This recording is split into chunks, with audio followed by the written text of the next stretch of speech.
You're still gonna call me Hat Guy after that, huh? I didn't see anyone else in there who needed saving.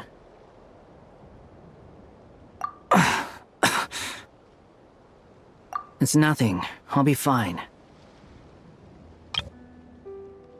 Why are you looking at me like that? Is it that shocking that I'd come to your rescue? I owed you a favor back in Sumeru.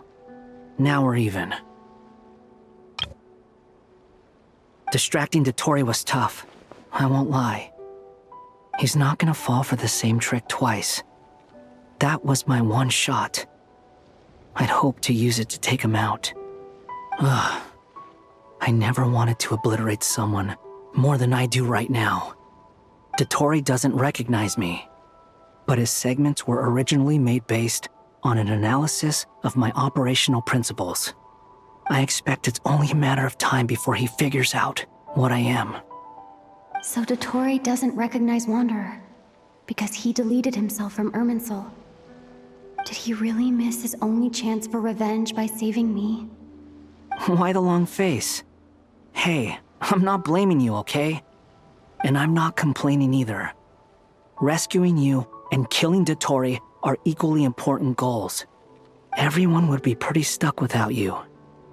It's best you live to fight another day. How are you holding up?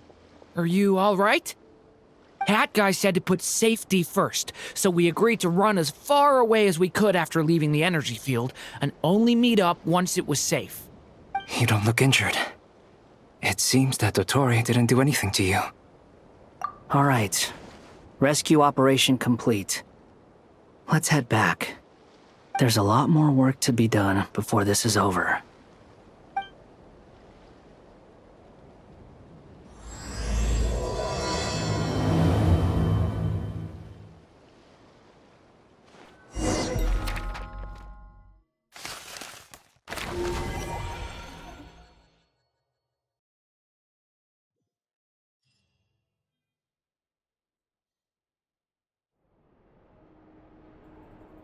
Understood.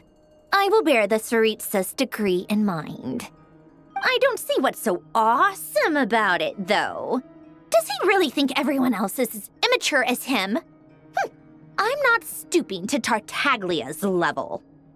I thought you might say that. How's your progress? Quite promising, actually. That alchemist Albedo gave me a few ideas. Remember how I asked you to look up some files for me? That stuff on the Nazi-Kreuz Institute. René de Petrichor and Jakob Ingold.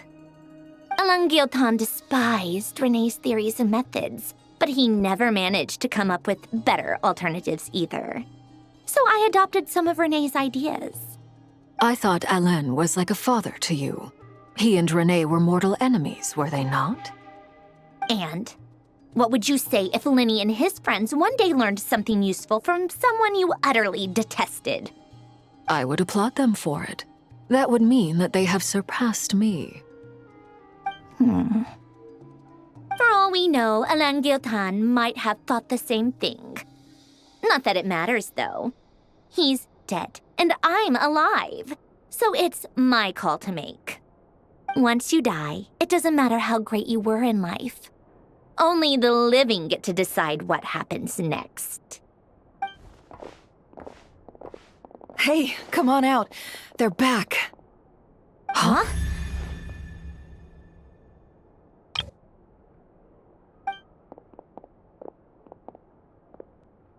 You're back? And your head's still screwed on? And you still have all your limbs? What does it look like? Way to keep your composure, madam. Excuse you. I am perfectly composed. Glad you're okay. Yes, it's a huge relief. Worry?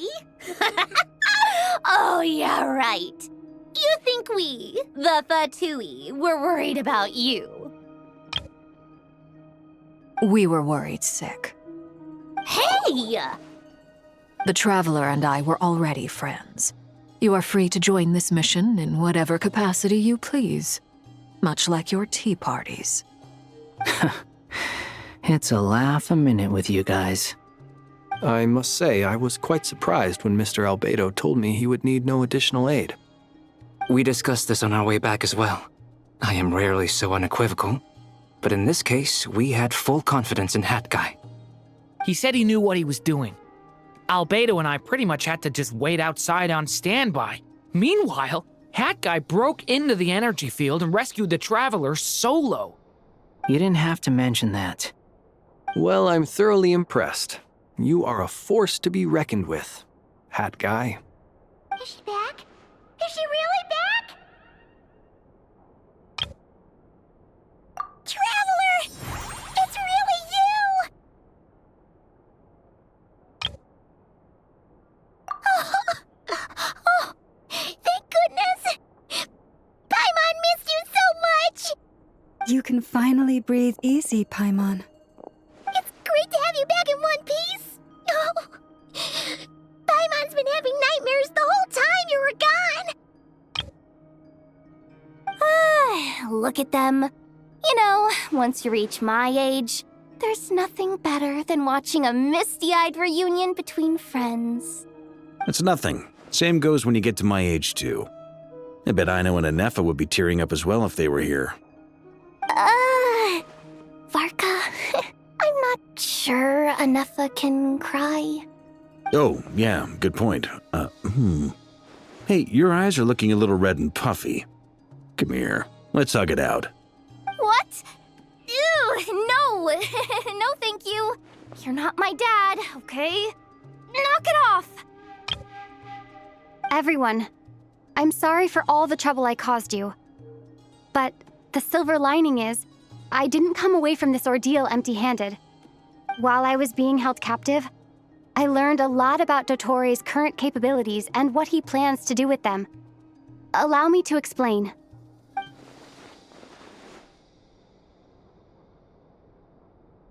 The three moon goddesses were even more powerful than we imagined.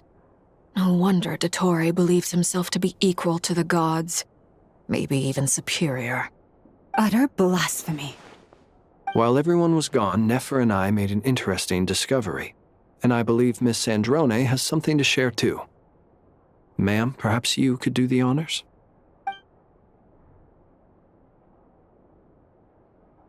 Called it.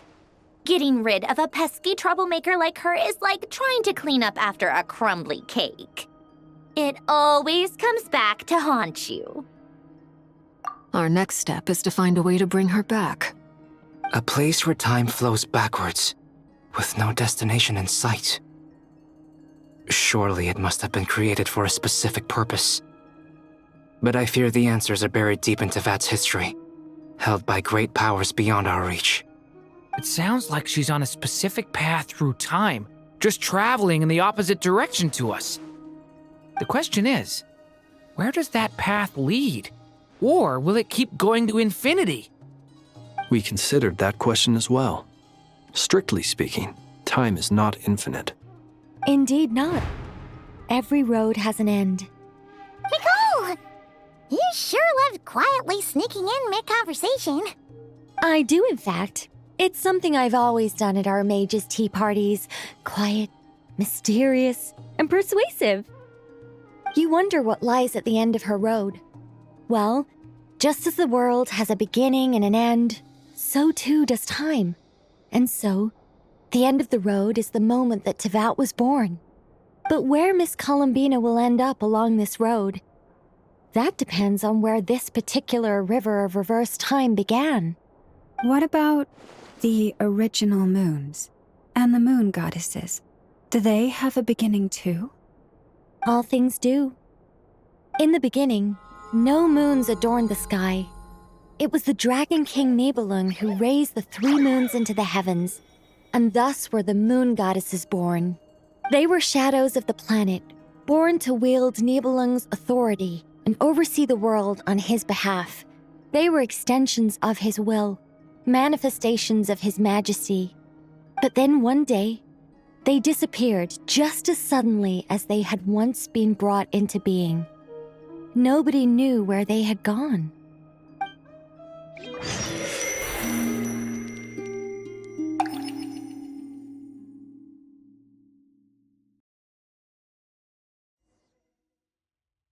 Like I thought.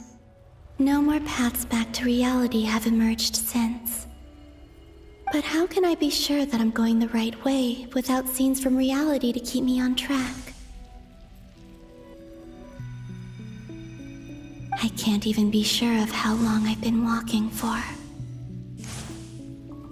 The further I travel, the less stable this space becomes. There are even moments where I can sense something that feels like abyssal energy. They can just materialize out of thin air. I have to keep my wits about me.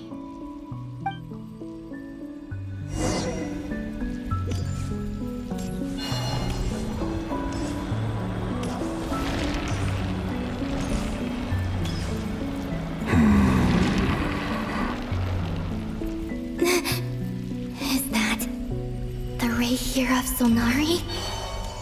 I can't...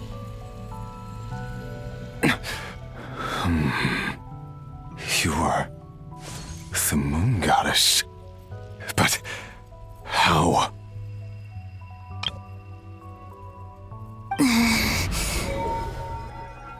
Please, there's no need. I'm not interested in fighting anymore. I find that a little difficult to believe. Yeah. Honestly, so do I. The way you used my own power against me was... It was a brilliant strategy. And then, in the final moment before I was thrown into this space, I got to see an old friend. Mr. Dainsleif. Right. It was so long ago now. But we were friends once. When I first got here, I was filled with hatred, remorse, and rage. How I cursed and devoured. I tore everything here apart. I was consumed by the desire to leave this place and have my vengeance. But to no avail. This is a place with no exit. This is the second time I've entered this space. Though I have no memory of the first. I was torn to shreds the moment I entered. But this time I survived. It must be partly because of this new body, and partly because of all the Kuvaki I absorbed in Nodcry. Are you the source of the abyssal power in here? Not all of it. Some is from when I first arrived here and tried to destroy everything. But there was already a degree of abyssal power here before I entered. And like a venomous snake baking in the merciless sun, it tried to slither into my shadow. Tried to? So, you rejected it? Yes. Because after that, the world suddenly became silent for a moment. What do you mean? The voices in my head, they were gone. And then I saw her. Her? Thelindis. My former lover. Never mentioned that she saw a memory of Thelindis leaping into the moon's reflection. More precisely, I saw her afterimage. I'm sure the real her is long gone. She was just an ordinary Conrian. She couldn't have survived here for very long. Anyway, why have you come here? Didn't you know it was a dead end? If I hadn't escaped through the moon gate, my friends would have been in far greater danger. Oh, I see. Because of your power. The power of a moon goddess. What? You'd like to know how I know, wouldn't you? The one who resurrected me said so. I could hear a deep lust for power in his voice. Do you mean... Dottore? Dottore. So So that's what he's called. He'd been collecting fragments of my body for a long time, all so that he could resurrect me at the moment of his choosing. I had no interest in his research, but being as corroded by the Abyss as I was, we were aligned as far as hunting the moons and recovering my strength were concerned. So that's why the Wild Hunt suddenly became so active in Nodcry. When I left the Fatui in my weakened state, Dottore must have felt that his time had come. Moon Goddess, could I ask a favor of you? What? I know this is a lot to ask, especially from someone who tried to kill you. If you refuse, I won't fight it. But this is the only thing I desire now. Nothing else matters. What do you want? I'd like you to take a message to Thelindis for me. Thelindis? But... Yes, she's dead. But like I said, I saw her afterimage. I can sense that some part of her soul remains here. Far, far ahead. Why don't you go and speak to her yourself? I can't. I don't know why, but I can't move freely in this space as you can. All I can see is a glimpse of her walking away. Just like the moment when I last saw her in life. In return, I will clear these abyssal obstacles for you. No, not in return. I'll clear them for you, whether you want to help me or not.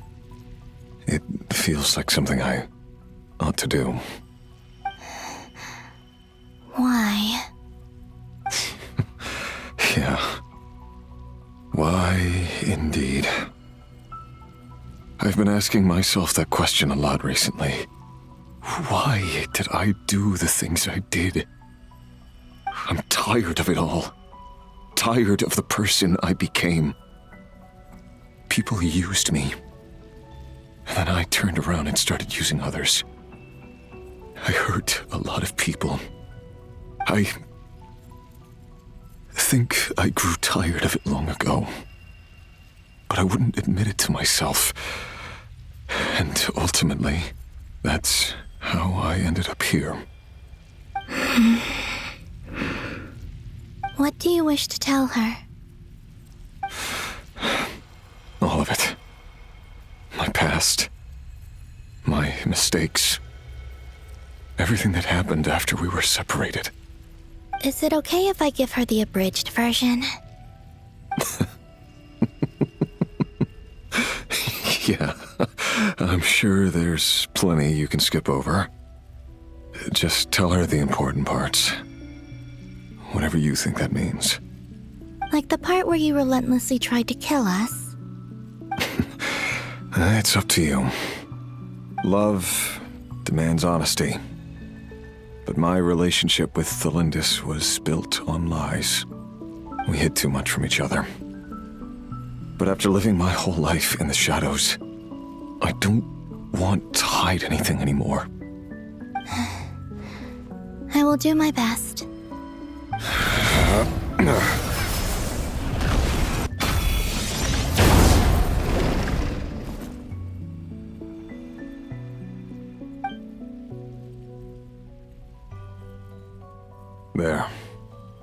The Abyss will no longer stand in your way. Even though Mr. Dainsliff felt he had to fight you, I think he still regarded you as a friend. Dane? He said that you betrayed him, but he also felt great remorse at never having understood what you were truly going through. Why tell me this? Because if he'd known that someone could take a message to you, I believe that's what he would have said. Thank you. It means a lot. I know this will sound strange coming from me, but don't die, Moon Goddess. I can tell that you're determined to get out of here.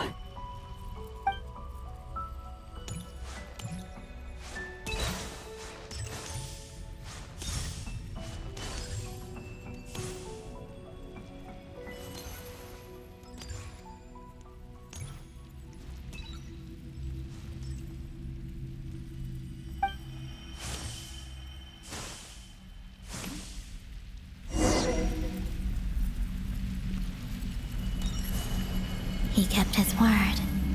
The abyss is no longer obstructing my path.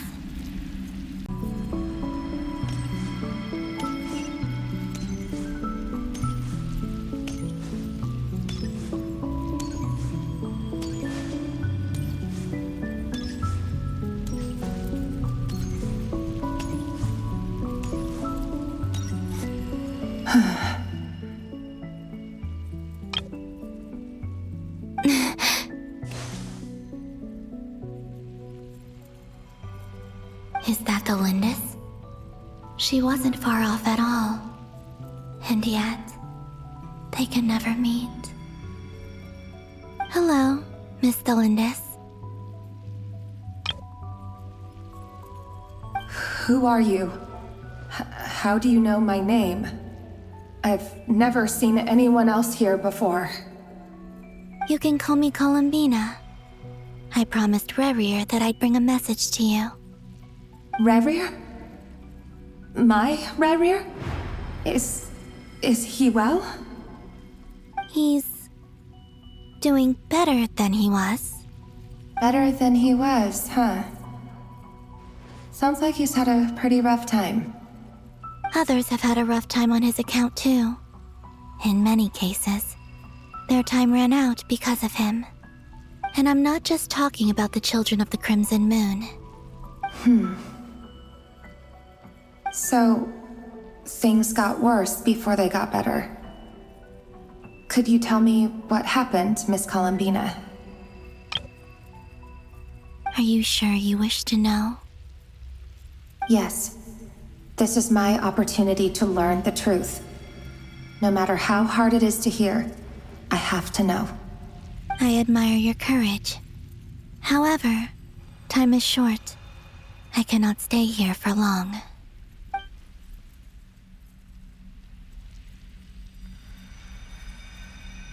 Rerir had seeds of hatred in his heart, and many people nursed them for their own ends. On some level, everything he did was to try and find a way to see you again. But in the end, he came to regret his mistakes. He wanted to apologize for hiding his past from you. Beyond that, he did not say specifically what it was he wished to convey to you, but I'm sure that you've always been on his mind. You are what has kept him going over all these years.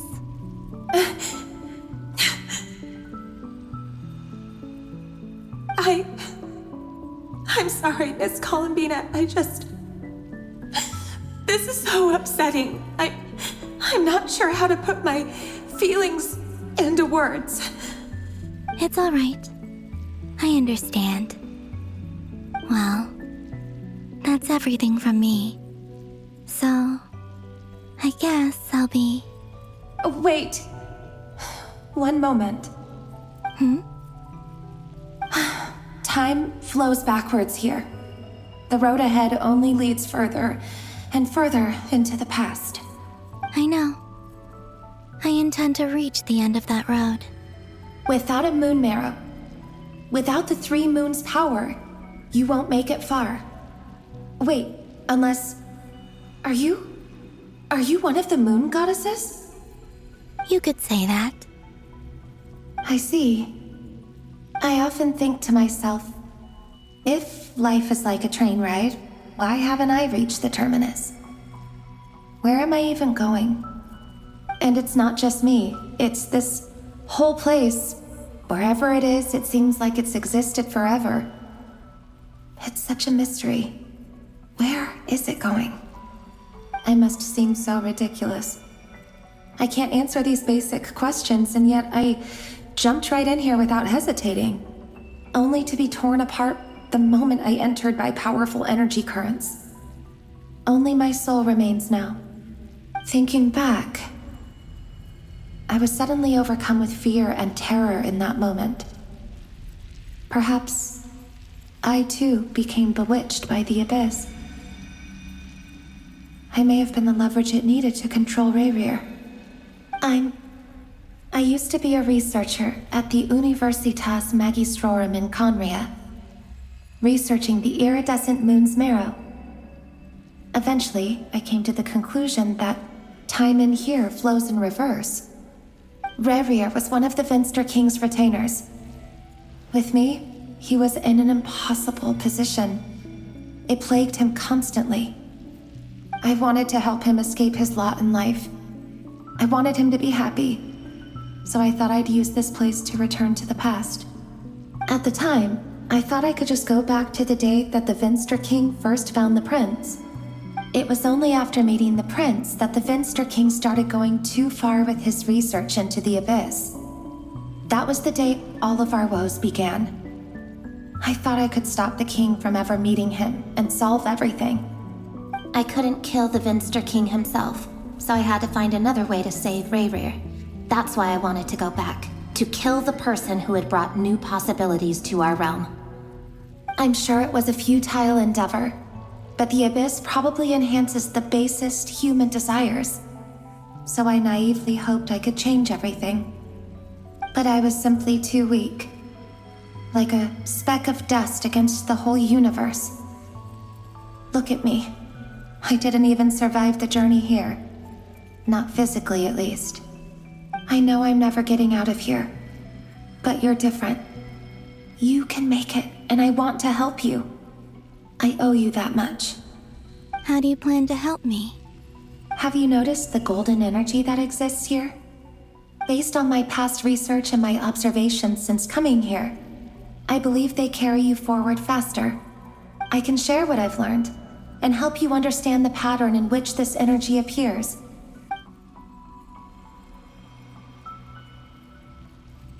I think you just might... Now, I know you will be able to change the past.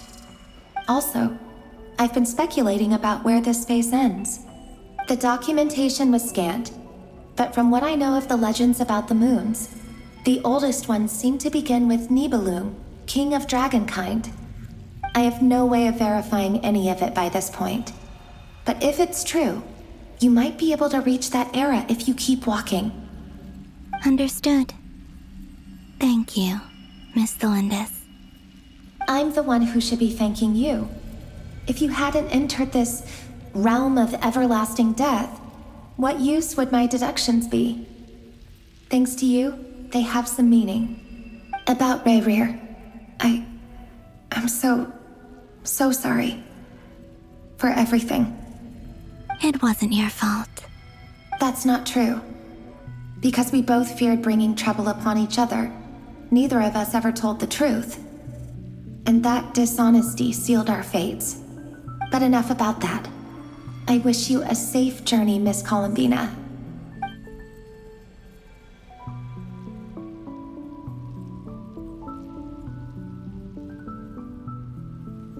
And may the outside world never have to experience pain like this again. Rerir, you're there, aren't you? I cannot see you, because you exist in the future. I expect we'll be trapped in this prison of space-time for all eternity. But please, gaze upon the past, and then sit for a while.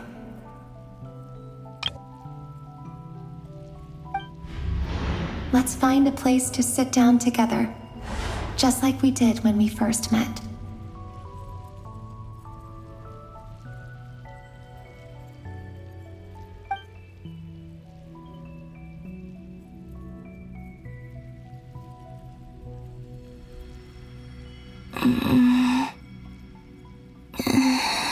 How long have I been walking? How much further till I reach the end? Is there even an end to be found? Everything's getting blurry.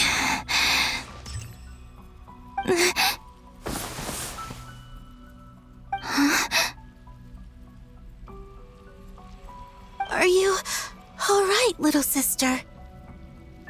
Have you come from the distant future?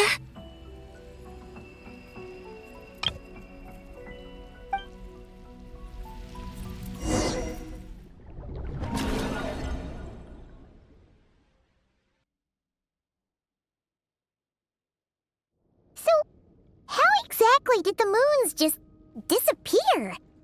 Shouldn't it be a little harder to get rid of major creations like moons? The world is a vast and ancient place. On a certain scale, all life lasts for but a fleeting moment. Miss Nicole explained that the moon goddesses likely perished in the War of Funerary Flame. The moons themselves were also destroyed at that time, save for the Frost Moon, from which a new moon goddess was later born. Am I missing something then? 'Cause the stories say that the moon goddesses were born on the moon, but doesn't Columbina say she was born in Nodcry? Huh, you're right! Why do their birthplaces differ? What's the difference between the two generations of moon goddesses? Also, remember what Sandrone said? Her scans detected 4 moons. In other words, 4 moon marrows. Technically, the result of the scan means that 4 moon marrows were detected and positively identified as moons in that moment.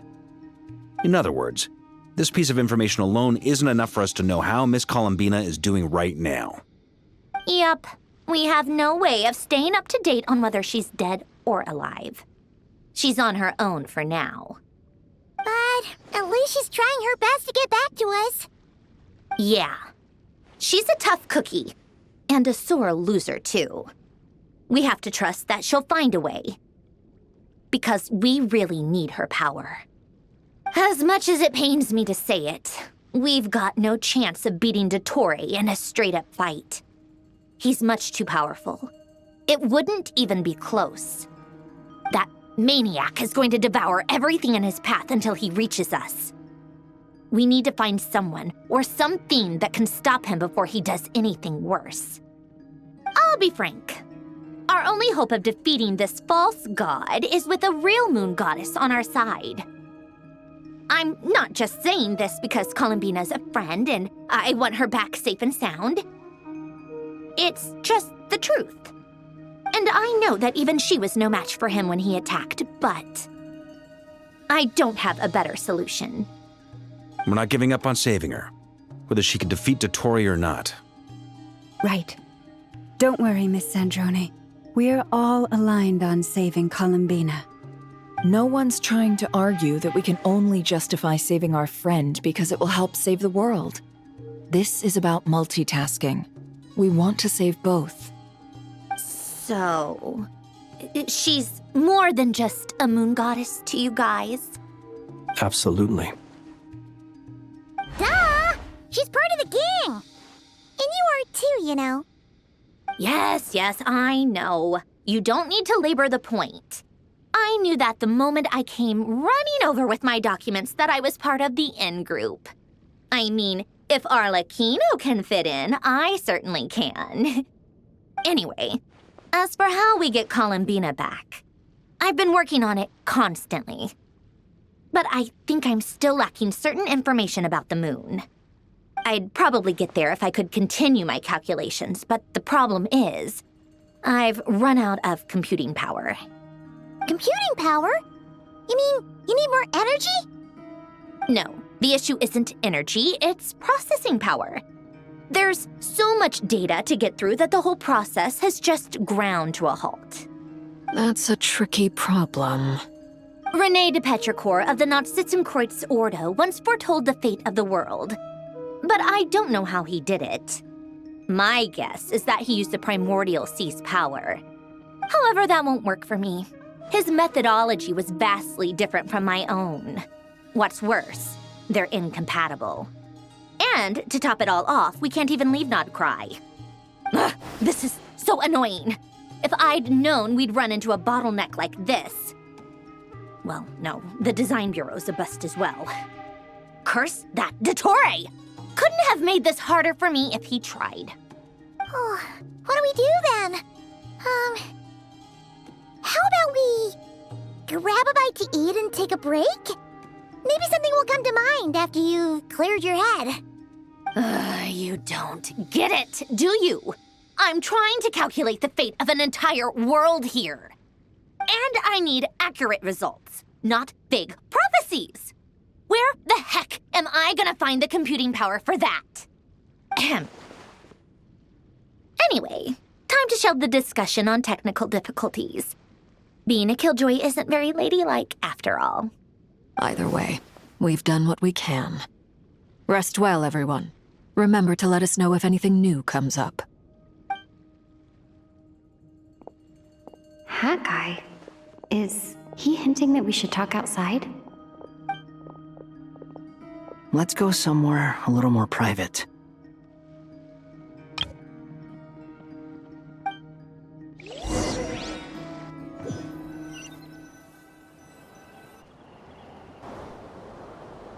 You know that Dory went back to Sumeru, right? Yeah, she mentioned she was planning to head back. Things aren't looking good for Notcry. She's gone to spread the word so that Sumeru has a chance to prepare for the worst. From what I know of Dottore, there are two possible reasons why he hasn't made a move yet. One is that he's still working through some kinks in his new powers. The other is, he wants to see how we're going to react. He'll easily devour everything eventually, so I guess he's in no rush to make it happen. The first false god he made was me. Now it's his turn. Even though my records were erased from Irminsul, Dottore's ideas haven't changed one bit. He once told me that becoming a god was like turning yourself into a hungry wolf or giant serpent to devour the moon. Clearly, he began studying the moon goddess's powers long before he even tried making a god. He's always wanted to get his greedy hands on divine authority one way or another. And in the end, he devoured the moon where I failed. In the desert of Sumeru, there is a chessboard built by King Deshret, also known as Al-Ahmar. I don't know if it was a real game, or if he was just trying to challenge his servants and citizens in some way. But creating games and setting rules, gods do that as a matter of course. That's the kind of power Dottore craves. Now he has the Trilunar Authority. His power is leagues beyond the common people. I don't think there's any point in other nations rushing to the front line. They're better off focusing on defense and hoping they can fend off any threats that spill out from Notcry. Either way, Dory will inform Lesser Lord Kusanali, and she will contact the other gods in turn. The Seven will have some recourse available. If nothing else, their protection should keep the rest of the world from descending into chaos as quickly as Notcry has. So on the bright side, even if Notcry is doomed, your friends in other nations won't be in any immediate peril. That's good to know. But I'm not ready to give up on Notcry yet. There's a word for people who refuse to let anything go. It's called being greedy. Maybe it sounds greedy to you, and probably naive too. But whatever you call it, that's what gives me the determination to keep fighting. Battles are fleeting, but the will to fight is a long-term commitment. Give up for even a moment, and your resolve will shatter. Why do you always feel the need to do the right thing? No one is born to be a savior. I mean, who's gonna criticize you if you fail or give up? Don't take this the wrong way, but Dottore said something similar to me. I guess the Fatui attracts people who don't believe in saviors.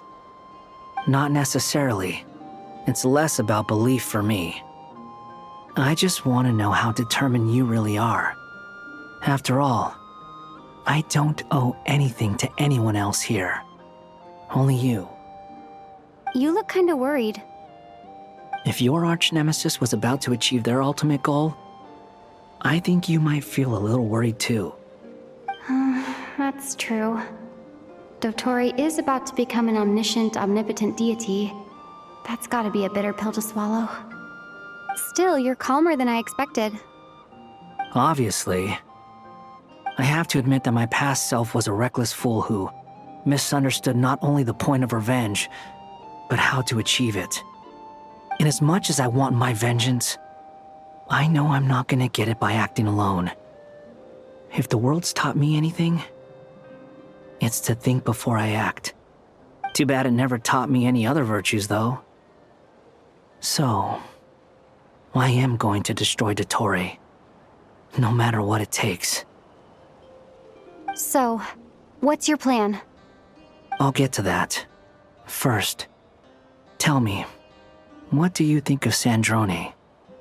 Just like Paimon said, she's a friend, part of the gang. How much do you trust her?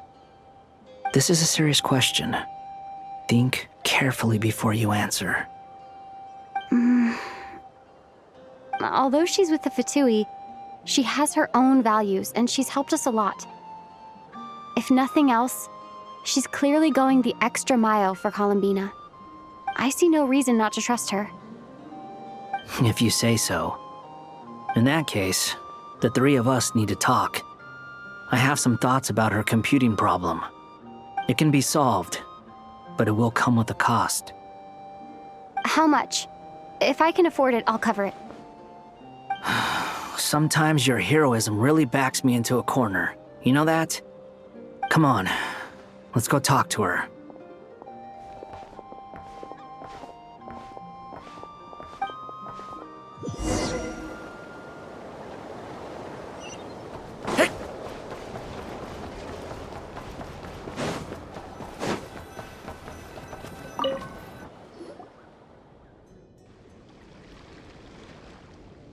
Miss Androne, Traveler.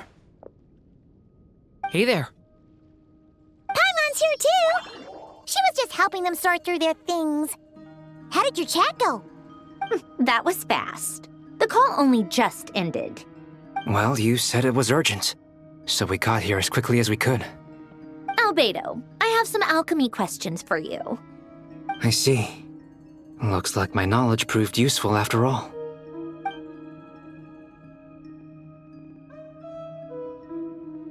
If I might ask, what is the end goal for the modified formula you'll be using?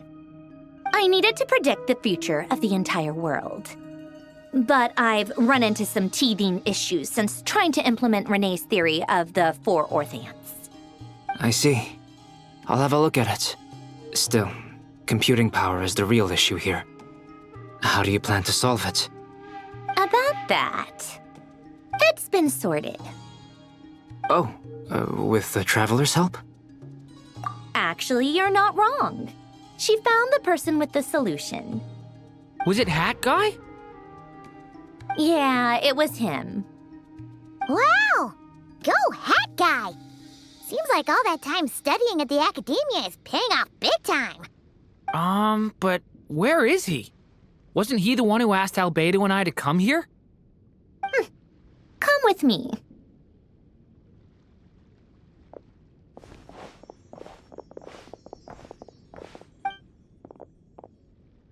Hat Guy? What's happened to him? Hat Guy! Can you hear us? No response. I guess he's in hibernation. Hat Guy mentioned that he was a puppet. It seems that his functions are currently shut down. I presume this has something to do with the solution to your computing problem. That's right. He and the Traveler came to see me. Wait, what? You have a solution? Would you calm down? Why do you always react so hysterically to everything? Excuse me? How would you know? You shouldn't be so quick to judge complete strangers. It's very bad manners. Oh, please. It doesn't take that long to figure out that you have a temper. Where does a mere student get that kind of confidence? I've actually published more papers than you. Not that status counts for much. Even Paimon's applied for academia admission. Huh? Are you serious? See? This is why I can't be bothered to explain myself. She recognizes no one's skills but her own. Okay, fine. I'll hear you out. So, tell me, how do you propose to solve my computing power problem? This world itself is constantly processing all kinds of information. If it's the world's future you're trying to calculate, you need a processing device that's designed to cope with that volume. Easier said than done. Only Irminsul can handle that kind of... Wait, is that what you're suggesting? But surely we can't just plug my formula directly into the ley lines. You should be able to tell that I'm not human, right? Yeah, I noticed. The technology, though, seems pretty ancient. Very different from Fontaine's. It's a completely different system. Conrian, to be precise. I'm what they would have called a puppet. Puppets need an energy source and processing power. The artisans who built them sought out the materials most suited for that purpose. You? Do you mean... The Traveler and I have talked it over. She's willing to vouch for you. So, I'll allow you to borrow my core for your calculations. It was built using wood from a silver white tree, which makes it a small part of Irminsul. Conrian technology and Irminsul wood. Who in the world could have built you? Are you sure about this? A puppet without its core will cease functioning completely. And if it's left in that state for too long, it might not recover. You could die if you do this. You do realize that, don't you? I can put 2 and 2 together, yes. No need to rub it in. I won't lie to you. This has never been done before. I cannot guarantee your safety. Doesn't matter. I'm prepared for the worst. Did you two actually talk this through? Is he... Are we really considering this? Yes, we discussed it. The bottom line is, he trusts me and I trust you. Let's give it a shot, shall we? Honestly, I have no clue where this kid even came from. But for whatever reason, he lent me his core to use in my formula. I'm very close to finishing my calculations now, and the core is currently in use. So I'm sorry, but I can only show you a sketch right now. This is what the core looks like. A silver white branch. It certainly matches the legends told about Irminsul. Is Hat Guy gonna be okay? He's not gonna die, right? In theory, he should be fine. As long as we put his core back in time. Beyond that, all I can say is that I'll try my best to avoid risk and make sure the core doesn't sustain any damage. I think I know why you called us here now. Someone needs to watch over his body and make sure it's protected until the process completes. Correct. He said that the only ones he trusts here are you two, and the Traveler. And the Traveler will have other work to do. He will have our undivided attention. Aw, Hat Guy. On a more positive note, things are progressing steadily on my end. I'll call everyone in for a meeting once the results are out.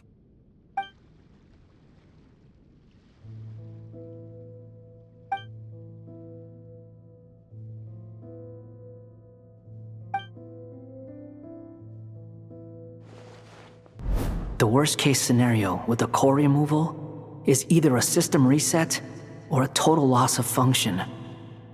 But I'm not afraid. A quiet death should have been my fate long ago. A core is completely different from a heart. It's like another vital organ entirely. I never believed it could be a true replacement for what I sought. But in the end, it turns out the core was more useful to me. Pretty funny when you think about it. It's like the punchline of my entire life. Do you think there's any difference between a puppet and a human? If not, then this would just be another samsara. I have already experienced both a past life and a next life. Part of me wonders whether I'm only capable of making this decision because I've become a real human. What's with that expression? Isn't this a good thing? Sandruni will succeed, won't she? She has to. She will. We all have to persevere until this is over. That's right. And I'll protect you all until a moment of victory arrives.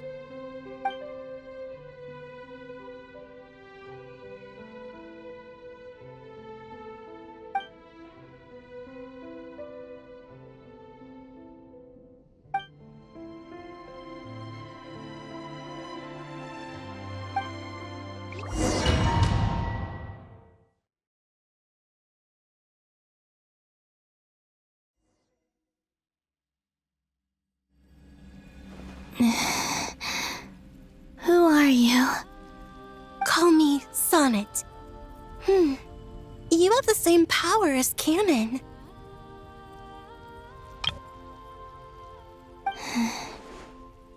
Sonnet. So, you're the goddess of the iridescent moon? Oh, goodness. You recognize me? Well then, what's your name? Columbina. Columbina Hyposelenia. Hyposelenia? What a lovely name. Did you choose it yourself? It was a joint effort between me and my friends. Friends? You mean your friends in the heavens? Huh? Oh, sorry. You must be exhausted. I apologize. Hang in there.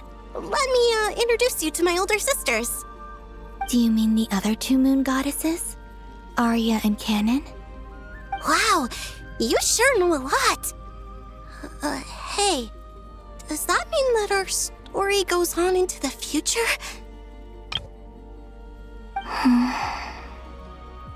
Oh, I guess that wasn't the best question to ask. It's alright. We were prepared for that possibility. You could say we were too prepared. I can't even remember how long my sisters and I have been here by this point. When did you get here? How long has it been? I can't say for sure, but it feels like it's been forever. I see. Are you feeling alright? You look a little unwell. I can hold out a while longer. We don't have far to go. The place where my sisters and I are based is just up ahead. Don't worry, they're both really nice. I'll introduce you.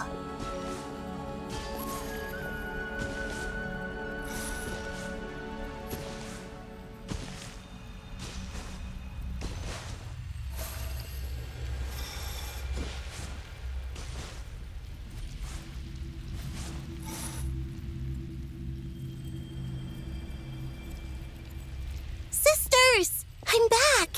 And look who I've brought with me!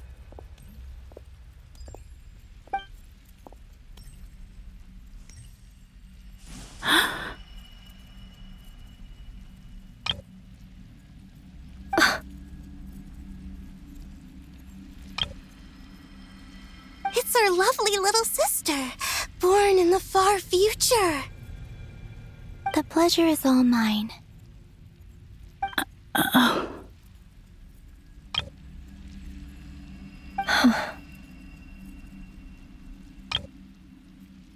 Allow me to introduce you to Columbina Hyposelenia. This is Arya, the goddess of the eternal moon. And this is Canon, goddess of the frost moon. Canon, don't you think Hyposelenia's power is similar to yours? Hello, Columbina. I apologize for our startled reaction just now. And please, forgive our little sister if she's been annoying you. She tends to talk a lot. It's fine. You seem shy.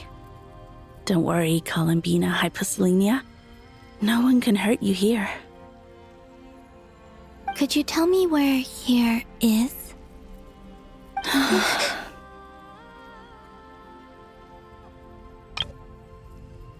Please. I must know.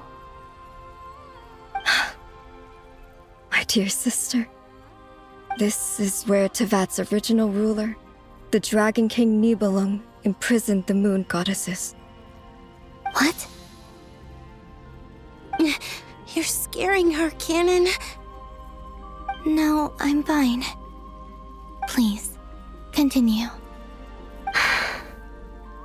Nibelung, our original master, created us in the distant past to maintain Tevat. But he left this world and traveled into the dark universe beyond, to explore worlds vaster still. Day and night, we fulfilled our duty in the heavens, until the day that the first Descender arrived. The great ruler of the firmament. The heavenly principles. Is that what later generations call them? I see. But we did not reject them at first, nor did they seem to harbor ill intent towards this world. We coexisted in peace. They were like a guest in our home. Slowly, however, we came to realize that our guest had a growing desire to change and dominate the world. And you didn't stop it? No. There was an order to the rules they set up that Nibelung never taught us. We wanted to know if this order would bode good or ill for Tevat. All right. Canon and I wanted to know. Sonnet was against it from the outset. Later, we discovered that this great ruler of the firmament bore an almost paranoid hostility toward the desire of certain life forms to seek power. Or perhaps they feared them. They would even cast down celestial nails as manifestations of their power, to punish the civilizations of the world below. Only this was far beyond mere punishment. Right. Their rules brought order, but the price people paid for merely testing the limits of those rules was far too great. I did everything in my power to help the punished escape catastrophe, but still, too many lives were lost. The ancestors of the Frost Moon Scions were some of the ones you helped. But just when we had decided to take countermeasures, the Dragon King, Nibelung, returned. And so began the War of Funerary Flame. So, that's the name the world gave that war in the future. Well, who won in the end? As far as I know, the Heavenly Principles won, although it came at a great cost. They remained in Tevat, where they continue to rule to this day. And the world's original master, the Dragon King Nibelung, was destroyed. And what of the moons? Are there still 3 moons in Tevat's skies? You can tell us the truth, Columbina. We know we are but remnants of a bygone age. We are prepared for the answer. Only the Frost Moon remains. But it has been cast beyond the false firmament by the Heavenly Principles. The eternal and iridescent moons were both shattered during the war. So death finally came for us in the end. Sonnet. But you're still here, aren't you? A moon goddess cannot live without her moon, Columbina.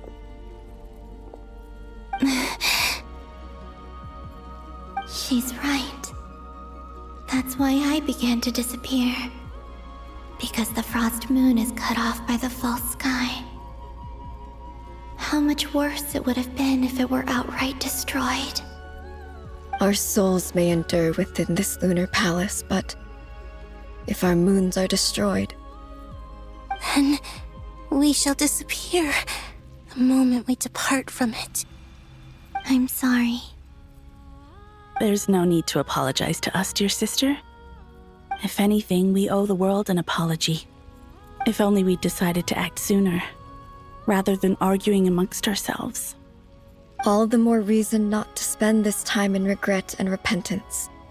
Instead, we should focus our efforts on how we might help our future sister. Sorry? Don't you see, Columbina, your story is not yet over. Is that not why you are here?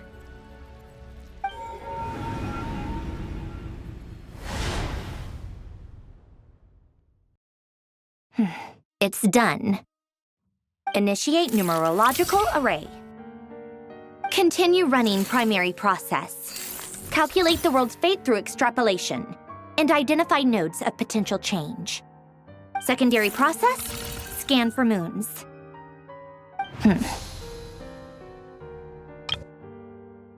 Still 4. The number of moon marrows hasn't changed. Wait, let me think. Is it possible that there's something I've been misunderstanding about the moons all along? Variables. Variables in the world. I know where potential variables within the world come from. So what about the moons? Are there any variables there? Like their life or death, for instance. What if being alive or dead makes no difference to a moon? But that's so strange. Even immortal gods can die. Why would the moons alone be? Wait! Wait! I've got it! I've got it! If alive or dead is considered a variable, we might have had this wrong the whole time. No one ever said that a moon marrow equals a living moon. We just made that assumption ourselves. Initiate secondary process. Scan again. This time filtering out interfering perimeter, moon marrow. I don't care if they're natural or artificial. Get them out of my search results! Why? It says 3 moons still exist in Teyvat, even after excluding the moon marrows. But we know for a fact that 2 of them are dead. Redo the scan. Narrow the results to living moons and real moons. No, scrap that. Narrow it down to moons that have lunar authority and remain alive. Why? Why is it still 3? What is this, Columbina? Has the world lied to us? Or are you the one pulling the wool over our eyes?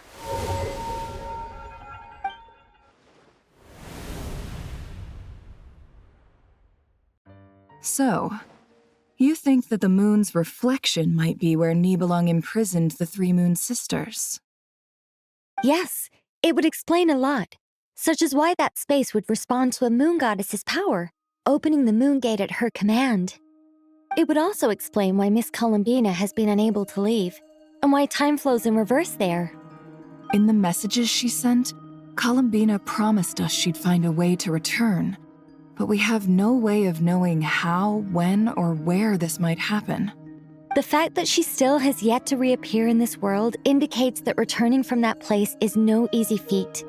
We cannot afford to simply wait for her.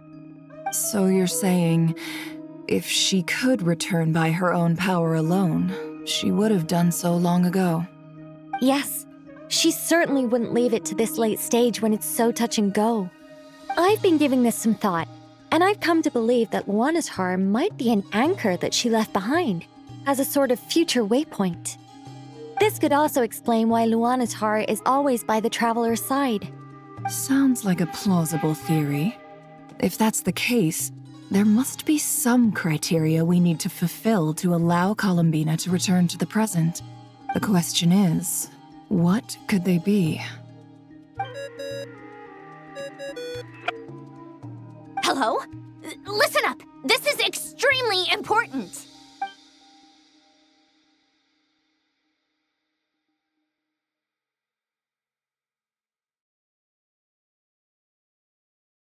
Not only is Columbina alive, but she may well exist in a form unimaginable to us. I'm still unclear on the details, but she's done something truly inconceivable in the past.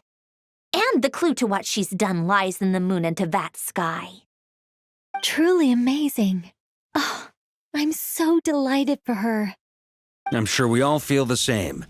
And I'm sure Columbina is ready to get back here and fight by our side. I'll keep my calculations going and try to find some way of coordinating with her. But that's not an excuse for everyone else to slack off, okay? All of you had better keep trying to think of solutions.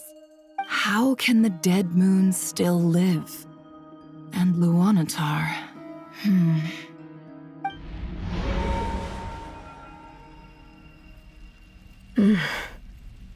It's hard to believe that's what will happen in the distant future. Our authority is linked to the most fundamental rules of Teyvat. I suppose it's no wonder that many would covet that power.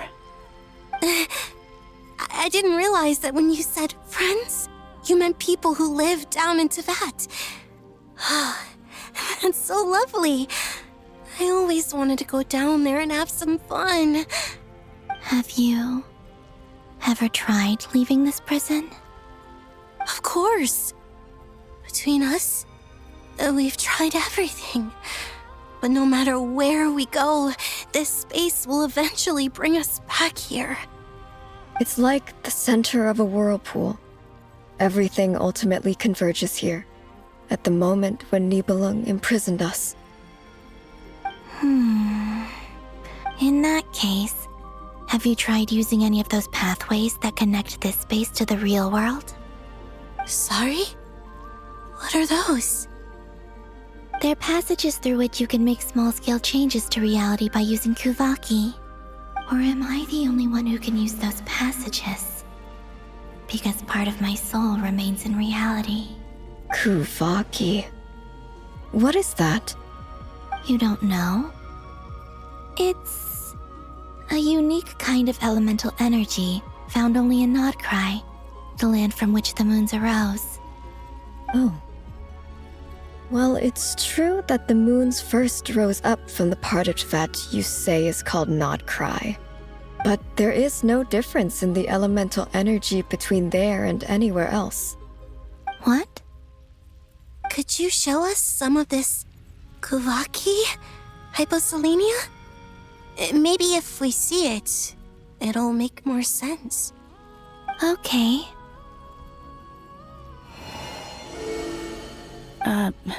Isn't that just your power?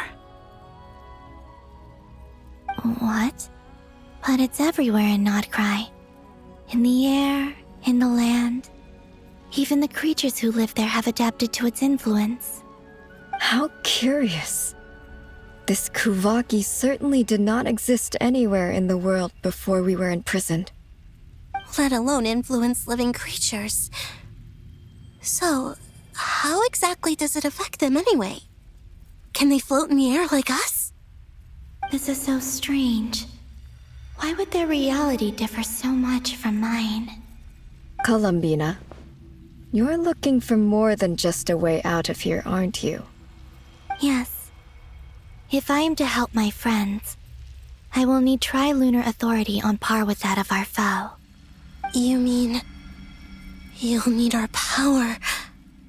This sounds extremely risky. The Three Moons' powers are not mutually compatible. Concentrating them into one goddess will be a very painful process. And if anything goes wrong, it could tear you to pieces. I know. But I'm willing to take that risk. Even so, let's say we successfully transfer our authority to you. How will you take it outside this prison? Nibelung constructed this realm specifically to prevent us from using our powers to interfere in his war. No moon goddess can leave this place alive. What if I don't leave alive?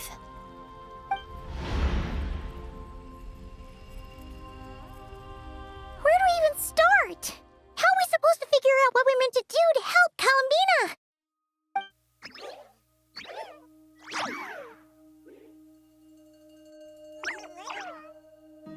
Columbina, what do you need from us? If she really got to the beginning of time in there, how do you think she'd leave us a message? You don't think she'd write it down on a stone tablet somewhere in the hopes that we'd find it, do you? Seems unlikely. Columbina may not talk a lot, but she thinks deeply about issues like this. Let's review what we know. This is the Columbina who fought alongside us against the Rahir of Solnari, and with whom we celebrated Moon Prayer Night. She knows our personalities, our ways of doing things, even our unique strengths and abilities. So, if she wanted to tell us something from a long, long time ago, what would she do? Oh.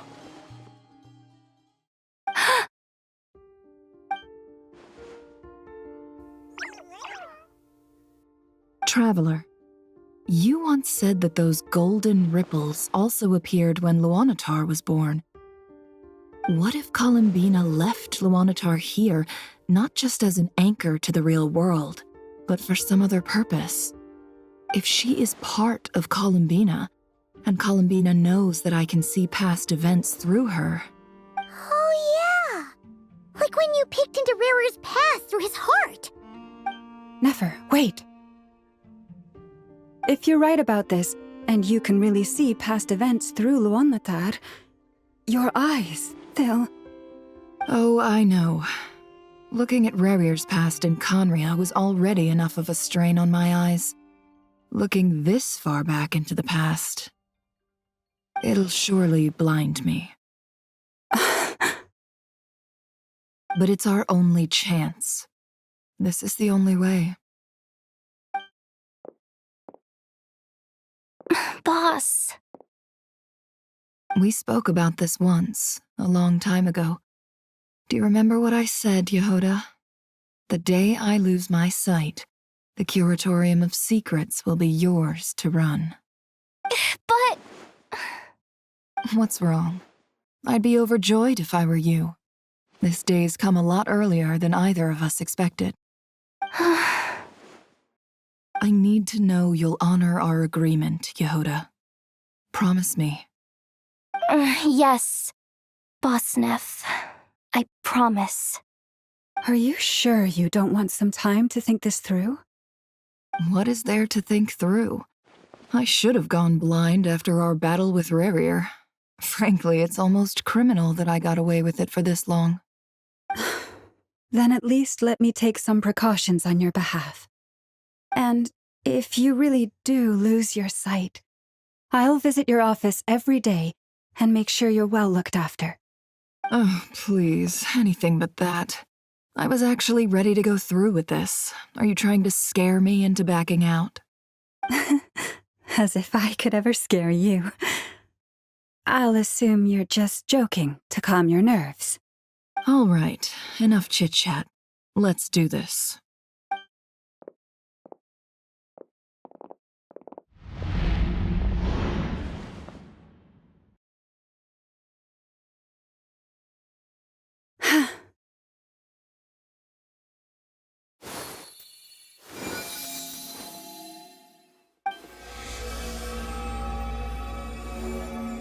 All done.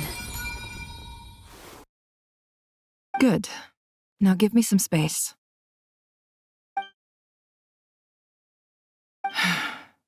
Come on then, little one. Show me what happened in the past.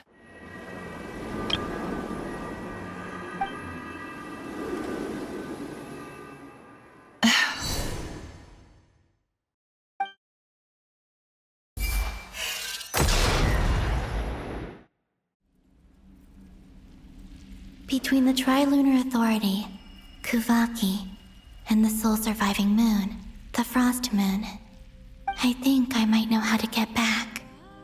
But I will need my sister's help. Time to go talk it over with them.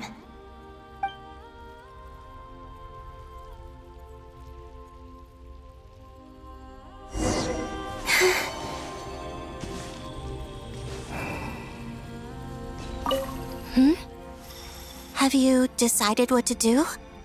I hope it's not too dangerous. You really scared me when you said that thing about not leaving here alive. Come on, let's go find the other two.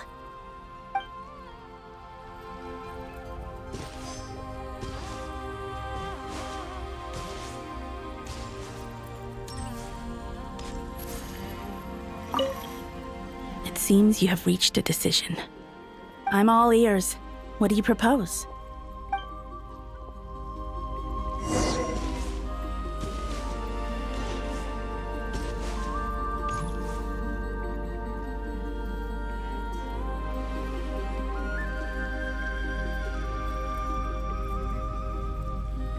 Have you figured it out, Columbina? Tell us, how do you plan to leave this place? I intend to die here, in this moment, and then be reborn in the future with the help of my friends. What? What are you saying? How can the dead be reborn? And how will you inform these future friends of your plans? You can't exactly leave oracles. Nothing can escape this place. Not a single ray of moonlight. And even if you found a way, what if they never find the message you left for them? You'll... No, that won't happen. Come again? They will find my message. I'm sure of it. I'm not following. How exactly will you achieve this? It's quite simple, really. First, I will leave my soul here.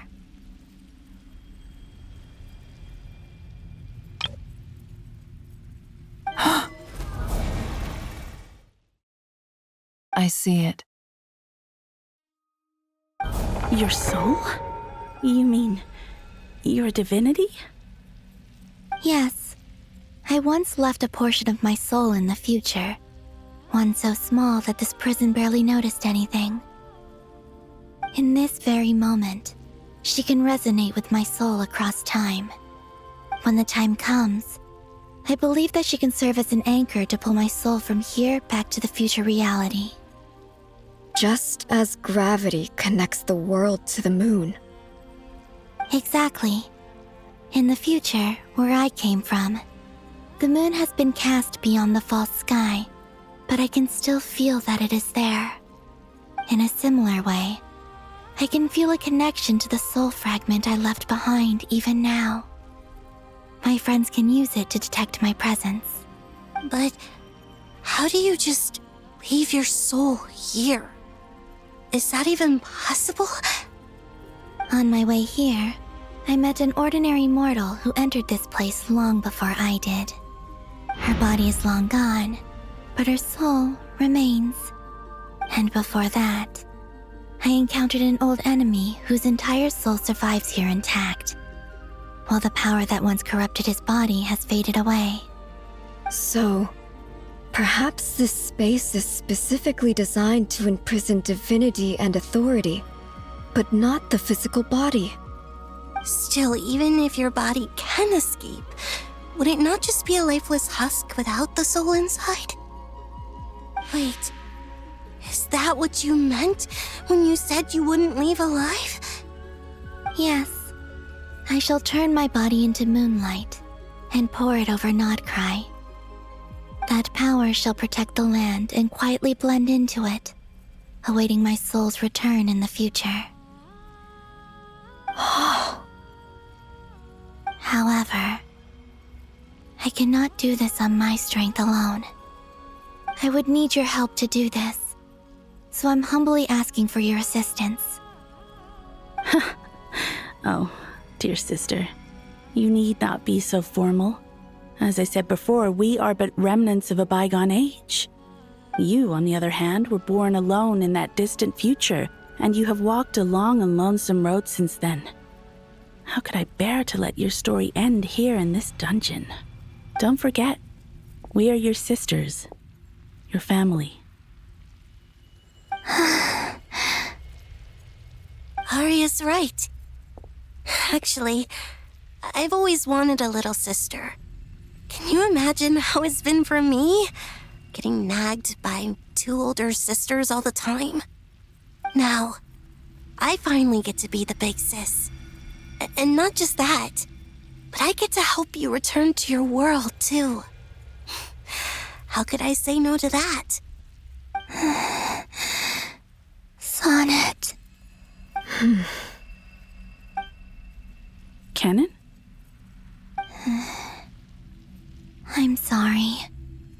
I know this is a bold request. The Frost Moon is rightfully yours, and it remains intact. Oh, no, please, don't misunderstand me, Columbina. I was just thinking back on the years that the three of us once spent together. You cannot imagine how happy I am to hear of the future world you describe. The Frost Moon Scions, your lovely, kindly friends. For the three of us, whose purpose in life was to maintain the peace in Teyvat, it is a great relief to know that the people of this world live in such an abundant future. If your plan can save them, and save, not cry, I will gladly give you all that I can.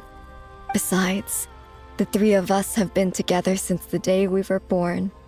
I could never abandon them to live on alone without them. Canon. Still, I do have one question I would like to ask you before we proceed. Certainly. What is it? Why do you cover your eyes?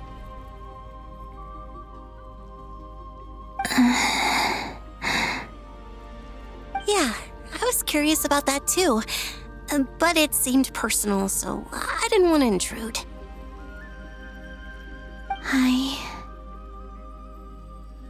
There was a time when I refused to look upon the world.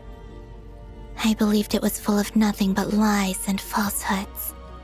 I wished to hide my feelings, seal my heart, until I could return to my true home. I see.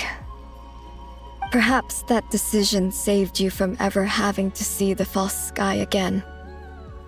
But at the same time, you likely missed out on many true and precious things, like the smiles on your friends' faces.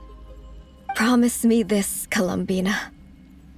When you return to the future, open your eyes, take a look at the world around you, and see your friends. I'm sure that you know this already, given that you long to return. But that is your true home. Give me your hand, Columbina. Arya, Sonnet, you too. Okay. All right.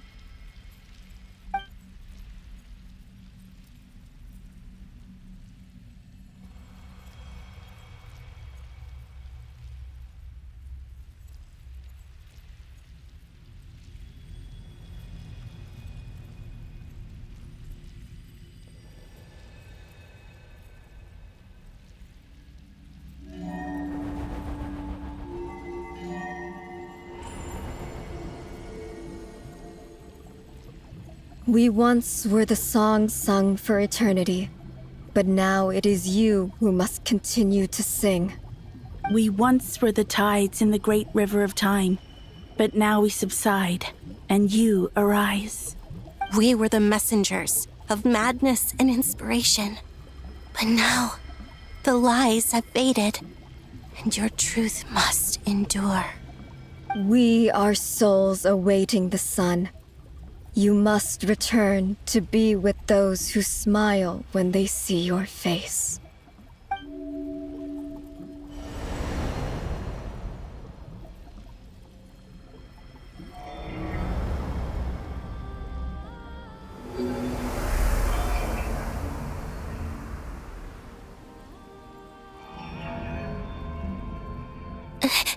Is it done? Yes. We have transferred the authority over all 3 moons to Columbina Hyposelenia. From this moment on, she is the Tri-Lune Goddess, the one and only moon goddess of this world.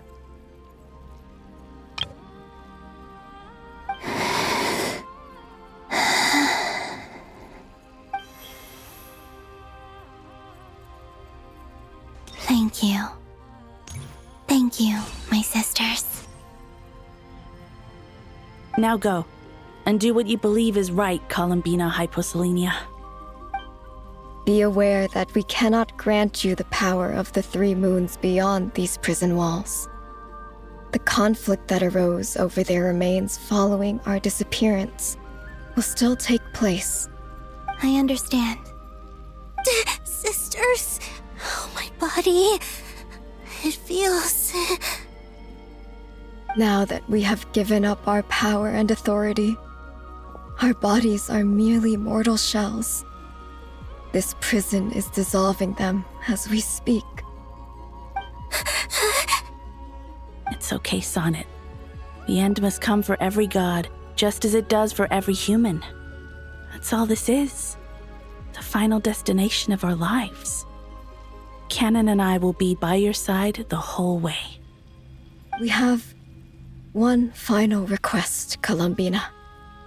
Could you use the Three Moons' power to send us back into the real world? Now that we have lost our powers, I doubt this space will seek to hold us further. It's just... we would like to spend our final moments together in the only place we ever called home. Of course. Gladly.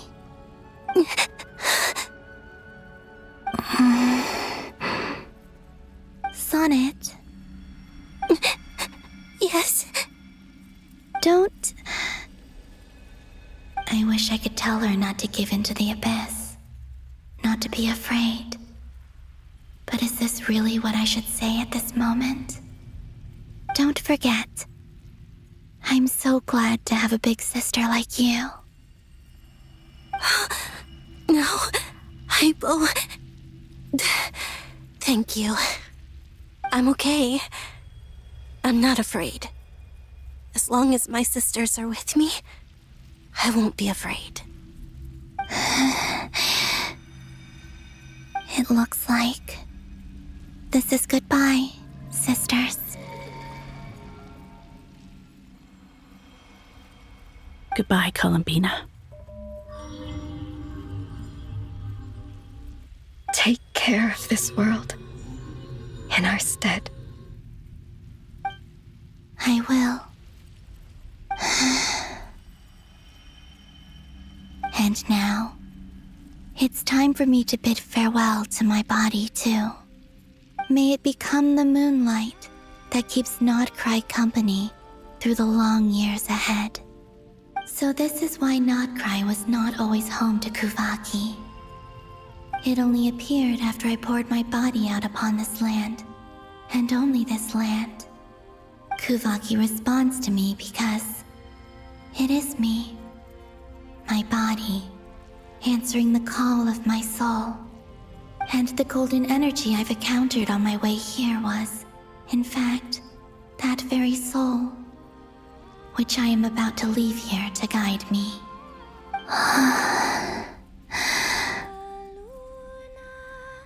O power Trilune, eternal moonlight, I, Columbina Hyposelenia, lay aside my body. Let it be cast into the dark night to illuminate the future. May it be a companion to all who dwell beneath the moon.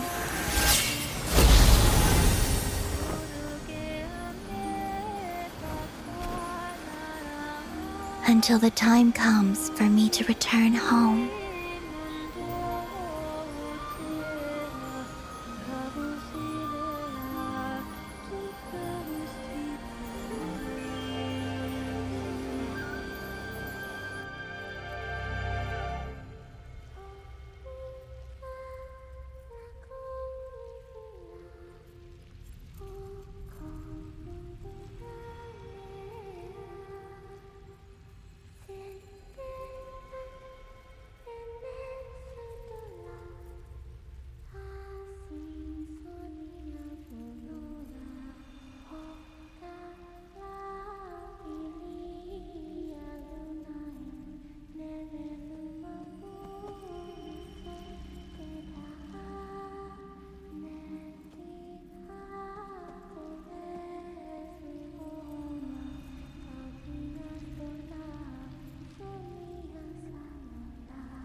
allowed to see that?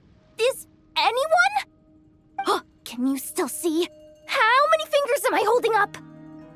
I see 2 fingers, and a look of sheer terror on your face. Truly astounding, Miss Nefer. Your eyes have glimpsed the very ends of the world, and yet they remain as sharp as ever. Or is the credit for this miracle due to Miss Lauma? It seems that even time itself is no match for your medical skills. Surely you jest, Mr. Flins. I suspect we have Columbina to thank. She must have realized the immense toll that the ritual would take and purposely set aside some of her power in the past to protect Nefer's eyes when this moment arrived. There is always a great price to pay for witnessing the truth, but it seems that this time, Columbina has shouldered that burden on our behalf. She chose the perfect method of getting a message to us. Though her eyes were always shut, she was clearly so perceptive. She knows us well. She knew exactly how we would think and what we would try. Despite being separated by time and space, we're seeing the same possibilities and seizing the same opportunities. We still don't even know if she's okay right now. But as long as there's a chance we can do something, we'll fight to make it happen. We'll get you back somehow, Columbina.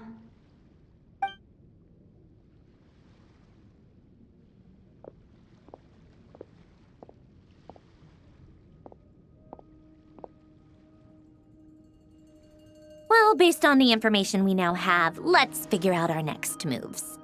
Thanks to these gentlemen, we have a much clearer picture of the situation with Dottore. The civilian population has been moved to safety, so we no longer need to hold back. Miss Androne, how are the calculations going? So far, so good.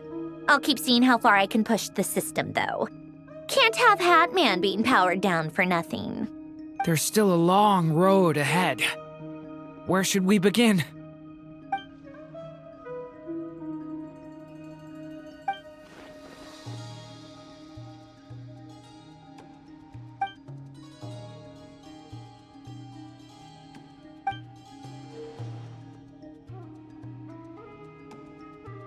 Our plan is clear. Time is short, so let's get moving. There's just never enough time, is there? Time is the bane of my existence. Ugh. Anyway, I'm gonna get back to work. All right, we'll do our part too. Yeah.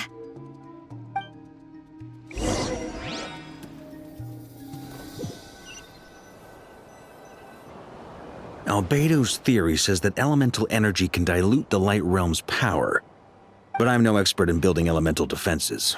Sounds like something out of the advanced elemental theory section of the library. Whew. You seem quite troubled. Well, yeah. I mean, who doesn't get a little flustered when they're completely out of their depth? You were the very picture of confidence back when you approached the Hexen Circle. Yeah, I could have been faking it through that whole meeting for all you know. Who's to say I'm not just a ball of nerves in a charming and gregarious package? Oh gosh, really? I'm so sorry, I had no idea. Well, you're all the braver for it. Still, I was much more in my comfort zone than I am here. At least in Mondstadt, you can cry for help from a cliff top and actually stand a chance of summoning Barbados himself. Things have never looked bleaker than they do now. If we don't pull this off, Tevat's doomed, isn't it? Oh, you think so? Actually, yes. Yes, it probably is. It's a shame. Don't put too much pressure on yourself. Tevat has faced annihilation many times in the past, but it also gave us you, didn't it? Hey, don't give me that. It's not like I'm anyone special. I disagree. Every human born in this world is special. We angels have always believed that. In that case, this humble human being has a big favor to ask of you. I thought you might say that. I'm sure Alice, in her great wisdom, sent you here precisely to help us in this difficult time, yes? Well, that has less to do with her wisdom and more to do with my power. Of course, of course. Well, the thing is, these elemental defenses we're about to build, I don't think it's a question of if they'll fail, but when. Durin's findings from his patrols make it clear that Dottore is constantly expanding his territory. First it was his lab, then the design bureau, and now this. It's not realistic to completely stop him encroaching on the rest of Nagcry. Rather, our goal should be to stall him for as long as possible. If Miss Sandroni's calculations are correct, well, they're the closest thing to certainty we have in this situation, so let's assume they are. Anyway, her calculations suggest that our best hope for victory lies in Miss Columbina's return. It's up to us to slow Dottore's advance and buy time for her to make a return. Are you asking me to help you with building the defenses? No. I'd like you to prepare for what comes next. When he eventually reaches us, we will have to fight him. You were an angel once and a mage now. I'm asking you to lend us your protection. Oh. Can I take it that you're triggering the terms you fought for during our three-way talks?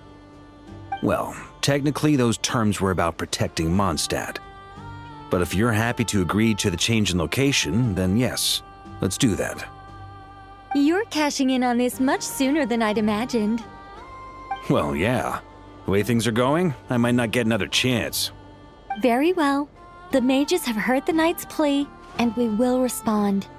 To tell the truth, Alice and I had already discussed how we might help you all, so I didn't come empty-handed. I always like to be prepared. This is... wow. Yeah. This is great. Seriously, thank you. It's been many long years since I had a chance to dazzle humanity with a little divine intervention. To humbly serve as a reliable and responsible guide. Anyway, Knight of Boreas, please accept this gift in recognition of your great virtue. Go now. May the angel's blessing deliver you safely to your destination.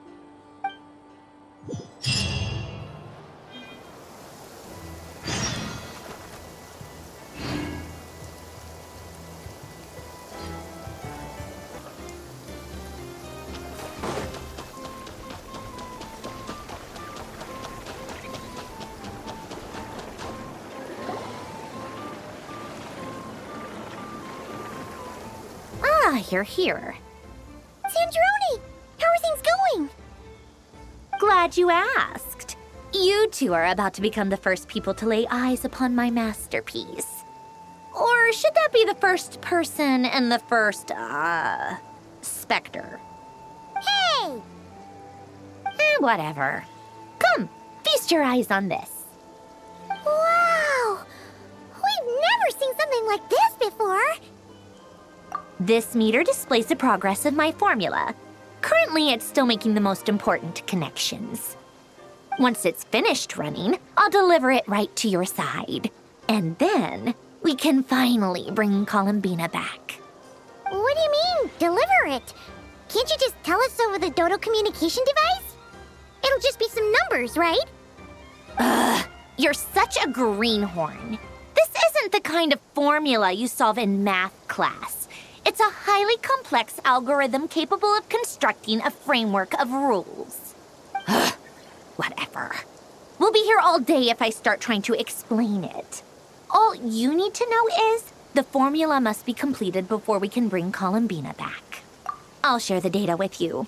Nicole's agreed to let me use her information channel, so we just need to use the Dodo communication device like so. And there. Now you can check in on my progress. Look at that! You're amazing, Sandroni. About time you recognized my genius. Took you long enough.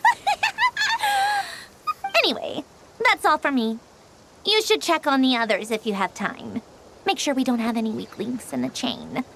That might sound harsh to you, but close supervision is a common practice in the Fatui. Not looking to catch anyone out. I just care about everything going smoothly. That's all. I'm kinda stuck here while the formula's running, so I need you to be my second pair of eyes in the meantime.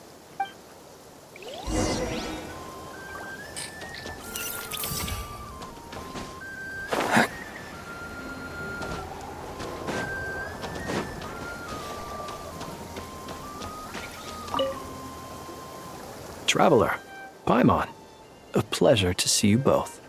Flans! How's everything coming along? Fairly well, if I do say so myself. Personally, I am ready to confront Dottore head-on. Ooh, you sound much more serious than usual. To be honest, I am not usually fond of exercising my full strength. For one thing, it's hardly conducive to maintaining a low profile. Besides, I believe one should have the right to choose when to show their hand. I am conserving my strength until the moment of battle is upon us. Anything to boost our chances of victory. Seeing you get into the zone like this really puts Paimon at ease. Huh, Traveler? I consider it an honor to have your trust. Rest well.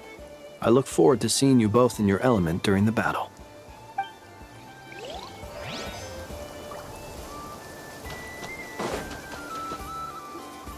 Yes, Miss Moonchanter? What are you staring at? You always address me in the strangest ways. Lady Moonchanter 1 minute, Miss Moonchanter the next. Yes, and? Are either of those incorrect? Not as such. It's just that I simply call you Nefer nowadays. Uh-huh. That's my name. What's your point? The point is I don't add any honorifics or titles. Meaning what? That maybe we're on friendlier terms now than we used to be. Is that how you see it? And I thought I was the one with eye damage. Never! Wilma! Paimon, Traveler. Just swinging by to check in on you. How are things going? Did you manage to get some rest? Don't worry about me. I won't slow us down. And I give my all to ensure our victory. Ah, yes. Allow me to give you two a quick checkup. Hold on. You're both in good shape. You're welcome. You'll have your work cut out for you in this battle against Dottore, so make sure to get some rest in first. Paimon will keep an eye on her. Don't you worry. I'm glad to hear it. Take good care of yourself, too, Paimon. Sure thing.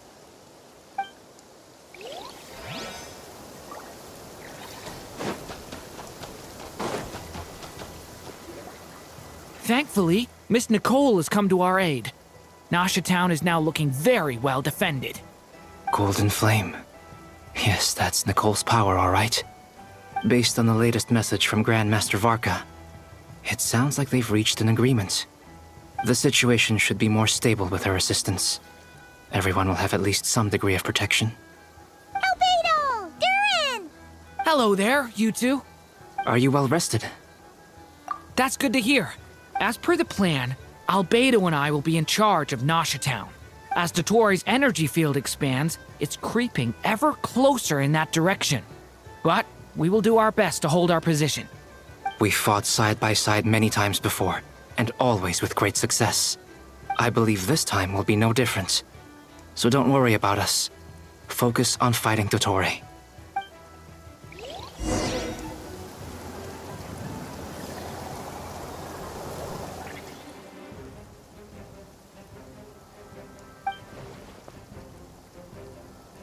Here they come. That's quite a horde. As we expected. Get ready, everyone. Take your positions and prepare to engage. Let's begin. I'm at the ready.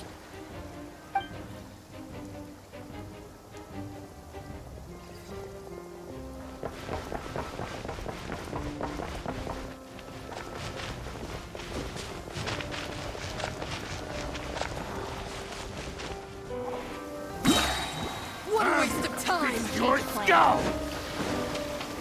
Time for the big one! Beware the creatures of the night. Run Observe. There's nowhere to hide!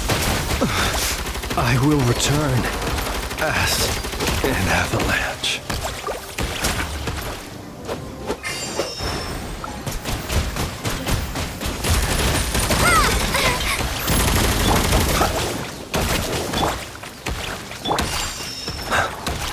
Observe. Close your eyes. Another one? Your Night falls.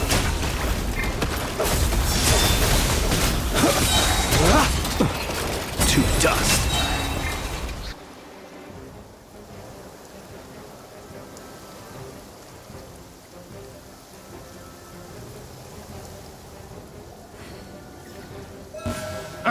Your Move this place. With one heart, we pray. It all adds up.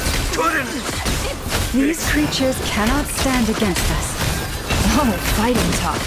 Just don't let your guard down. That goes without saying.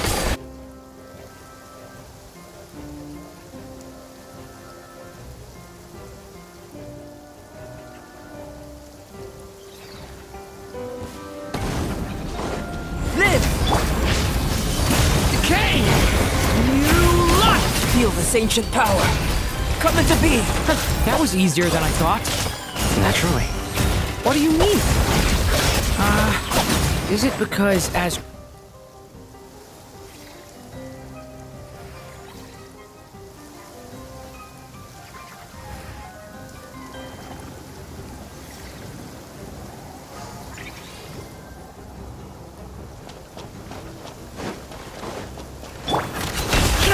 No more lies.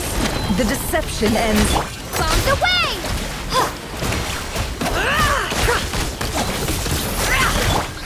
Be silent. Do you fear the dark? People have always used fire to drive away wild beasts. Wouldn't a lantern work just as well? You read my mind, my dear friend. I was just about to say that. All right then, dear friend. Bring the light.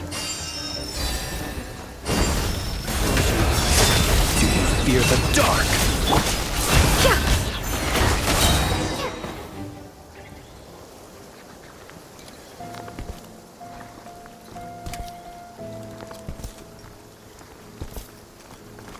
You're looking well.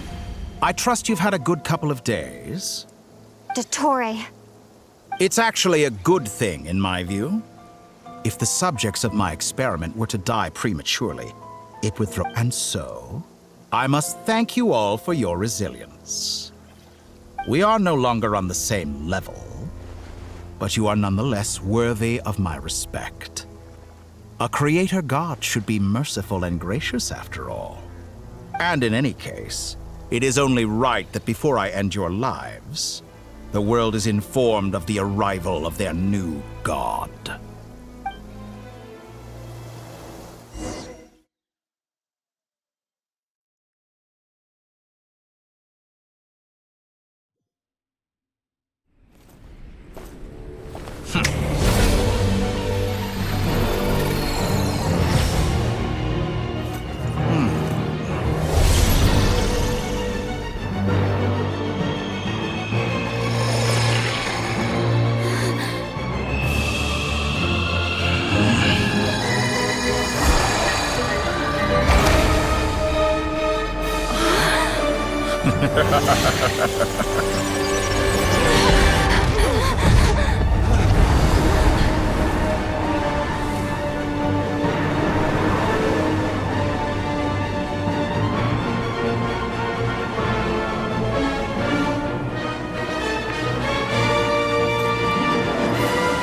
The experiment begins.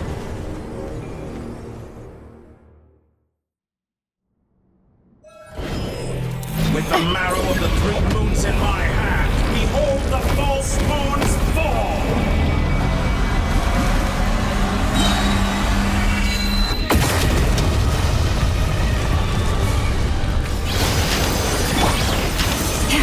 Flores, protect us. By the frost. Water jet! It all adds up. Can't hide the truth. Did you honestly think that The that's more mystery like unravels. it? The night cometh.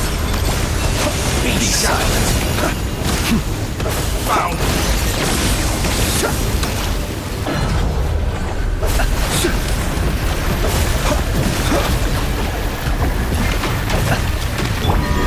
Leave this place. Good. Keep it up. I'm still collecting data. Pathetic. No more lies.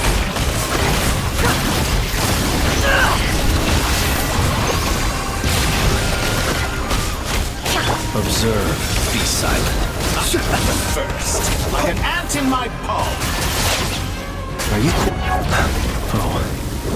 I've been moved inside another space. And it's sealed off. Looking at the structure of it, it seems like Dottore intends to trap us here. There's no exit. Our endurance is about to be put to the test. Moon's remnants fall! You poor How done?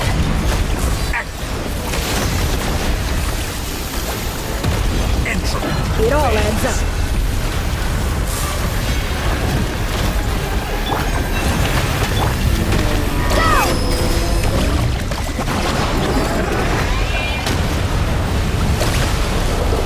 Be shackled.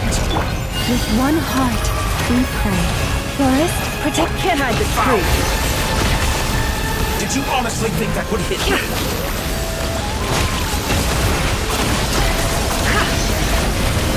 No more lies. Good. Keep it up. The I'm deception still ends collecting here. down marrow of the three moons in my hand. Behold the false moons fall.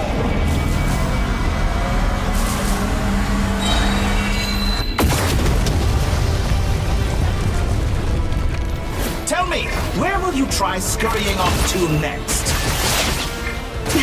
A grave. Looks like Dottore has opted for a divide and conquer strategy. But we will not allow him to triumph. Now, I shall pray for our victory.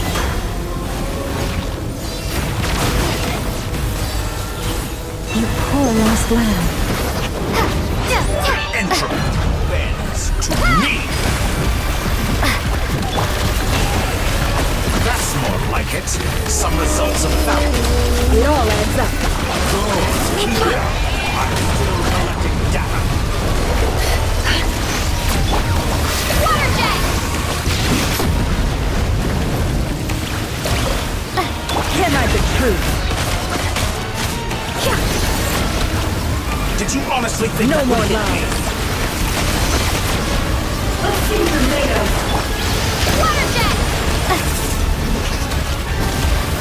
Go! It all adds up.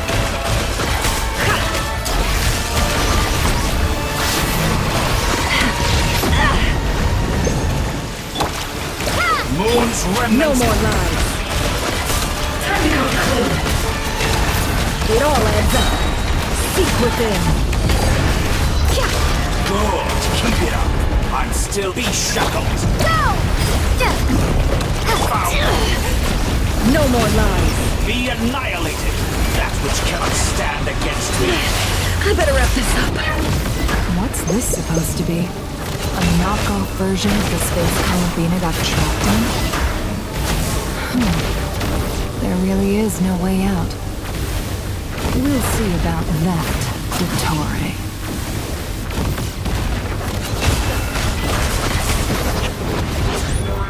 My apologies. I had not intended to take your teammates from you. But you have a choice. Obey, and I can release them. An excellent deal, if you ask me. Won't you consider?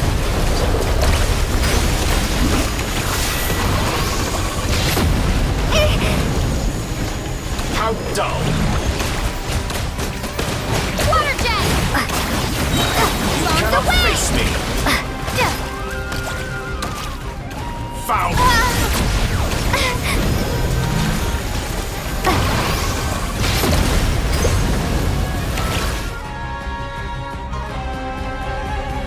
I'm aware you've been working on some little tricks to surprise me with, but it appears that none of them have come to fruition. My guess would be that you're trying to bring Columbina back. But then, where is Sandrone? Or are you trying to buy time for her? I always found their friendship to be a curious phenomenon. Two highly incongruent personalities, and yet they share a deep connection. Speaking of Columbina, I once saw her as like a younger sister. We got along quite amicably while she was with the Fatui. But then one day she suddenly decided she would refuse to take part in any further experiments. To this day, I truly don't understand what I could have done to upset her so much. It's such a pity. I could have had a sister, a family. But alas, she grew to dislike me. You're not fit to be family to her. That I can't deny. So many people, all obsessed with playing out the same tired old dramas. This world is rotten to the core. And then there's you. You had every opportunity to reach the right conclusion. The thought of killing you off like this? But I maintain that I approached you in good faith, so I will offer you another chance. Will you work with me? You have until I count to 10 to make your choice. 1, 2, 3. Not in a million years.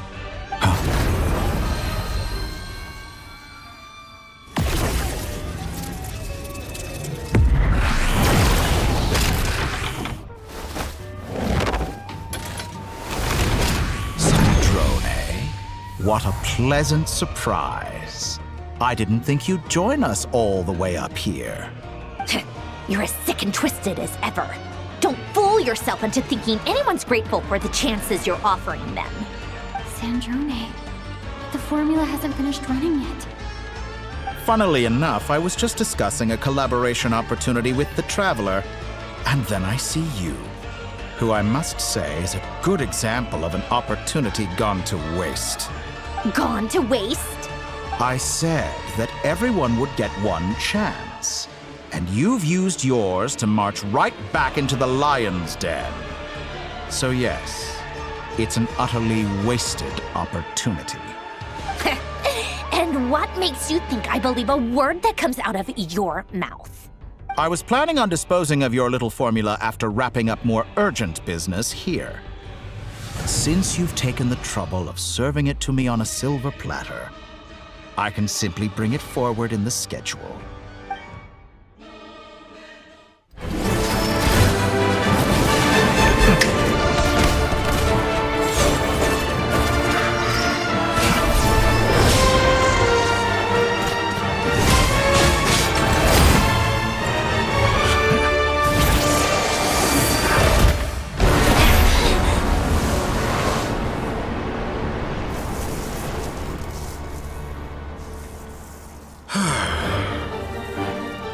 Is this your life's work? This piece of trash?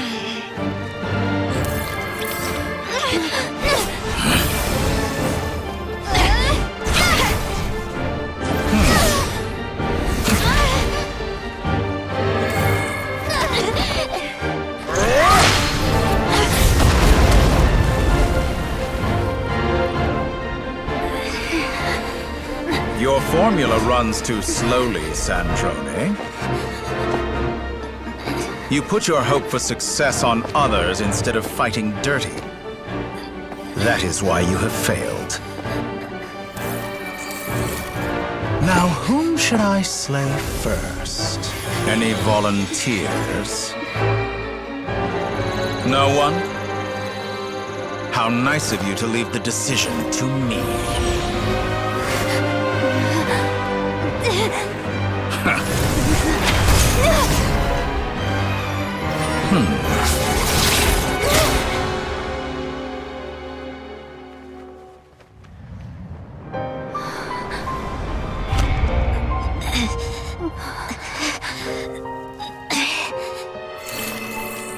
Oh, how unexpected.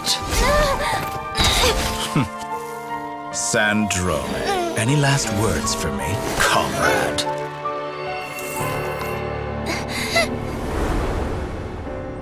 Is there anything you wish for? Not really. But I've always known what I don't want. Go to hell, Dottore.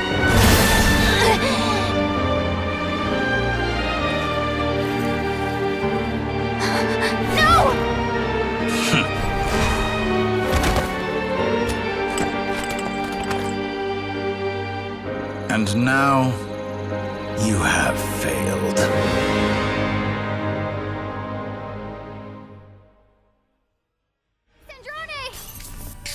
Now you see how fragile mechanical contraptions are. Just a gentle tap, and they fall to pieces. However keen of an inventor Sandrone may have been, her death spells the end of the formula that was running inside her body. Of course, I have to commend her for making it this far. As her colleague, I have to admire her stubborn tenacity. Now, it is time for you to take your place by my side. My count was interrupted, but the second chance I extended to you still stands. Once again, you are welcome to join me. By now, I'm sure you have gained a greater appreciation for the power and authority I wield. What is stopping you from embracing a new world of endless possibilities? Not in the mood to talk? As you wish. You seem less talkative than usual today. I'll change the topic to something more apropos. Sandrone was always like this. Never trusting anyone, always so reluctant to share her research with them. Objectively speaking, she had her strengths. It is remarkable how she extracted and even optimized the world formula from so much data. But her inability to trust was her undoing. Had she allowed someone else to monitor or run the formula for her, you might still have a chance at victory even now. But regrettably, she was a stubborn fool. As much as it pains me, she had to go. Dottore. Maybe this is news to you, but people can change. Columbina surprised you when she escaped, and I think Sandrone would surprise you too. Change? You can twist the truth however you want, but I see it clear as day. You're the one who can't trust other people. Is that how you see me? By this point, what can you hope to do about it?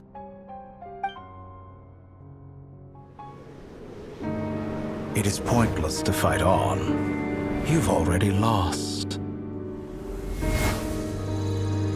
Wrong. You can't win this, Dottore.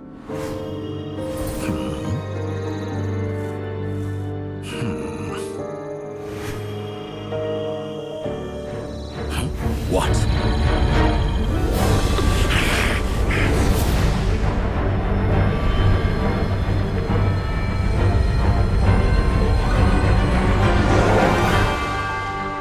My formula can get us 90% of the way. It will connect you to Columbina. Then, I will bring the formula's output to the Traveler's side. For the last 10%, do whatever it takes. Just bring the moon down.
turn my body into moonlight and pour it over Nodcry.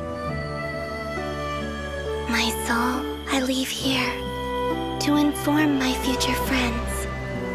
Lastly, I will hide the Trilune Authority within the Frost Moon. And when my body, soul, and authority are reunited, finally...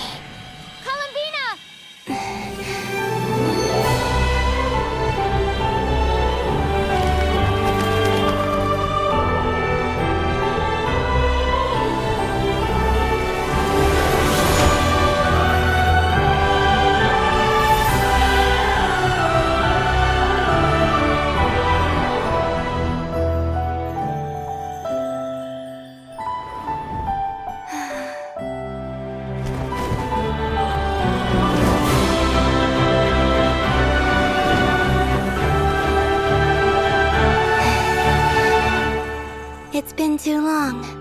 I'm back.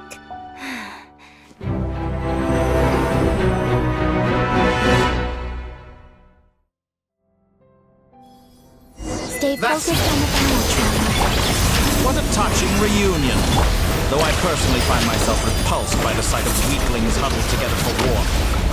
Now, you're quite finished patting yourselves on the back.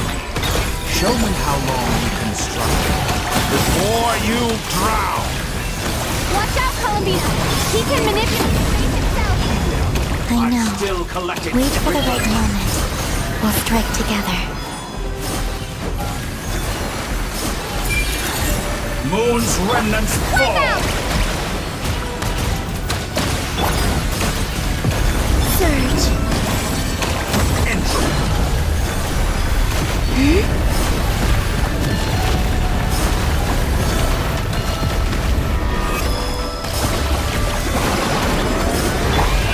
Leaving openings on purpose. How dumb.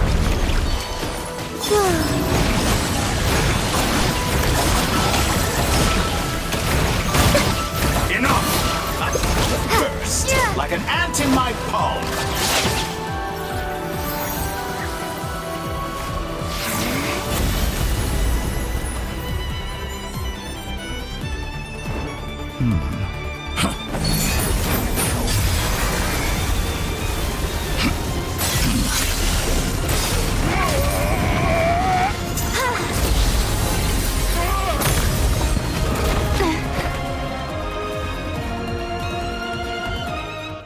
I grant you the new moon's blessing. The new moon shines upon you. I am growing. It's over, Dottore!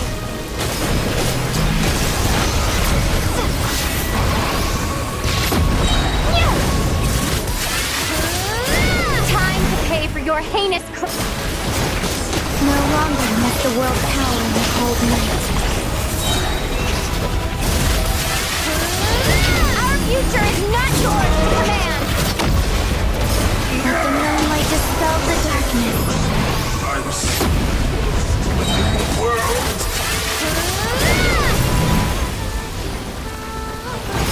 Everlasting as the moon.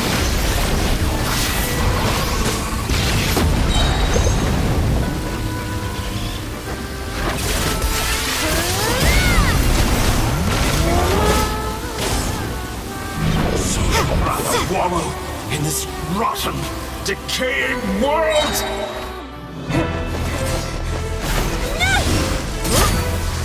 Willfully blind. How can you be so satisfied with your fate?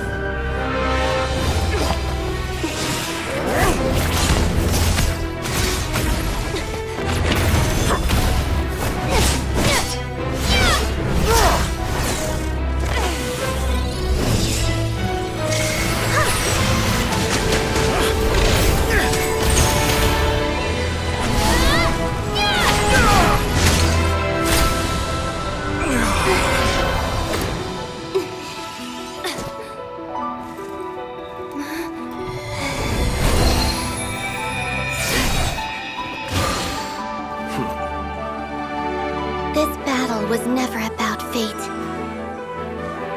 It's about friends, family, and find the home you stole from them. So dull. Only the weak rely on each other for comfort. You shall see.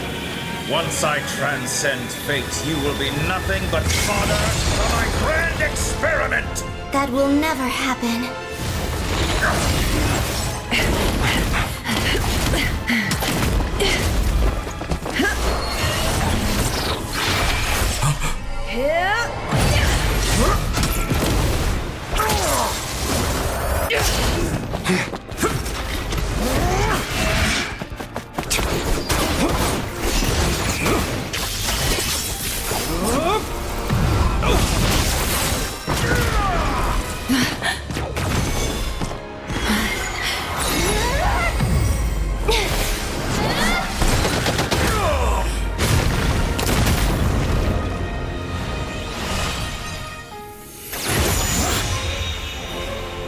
Today, the moon lights up this world once more!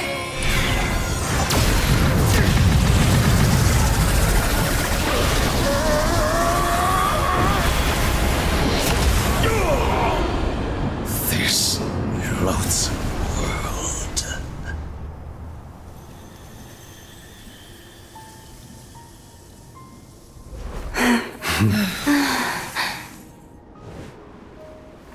No, this world is our home.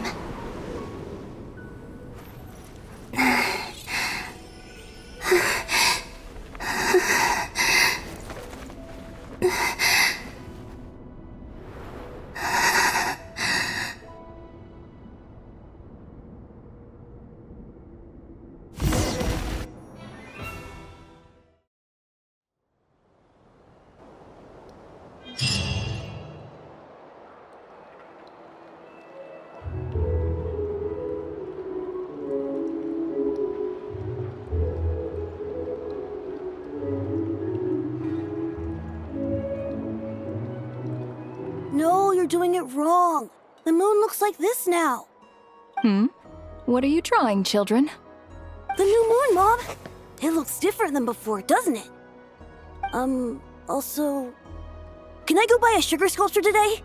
Please? Just one? All right. I suppose today is a special day after all. Almost like a festival. Extra, extra! Get the latest Nasha Express here! Post-disaster report! Nasha Town reborn beneath a new moon!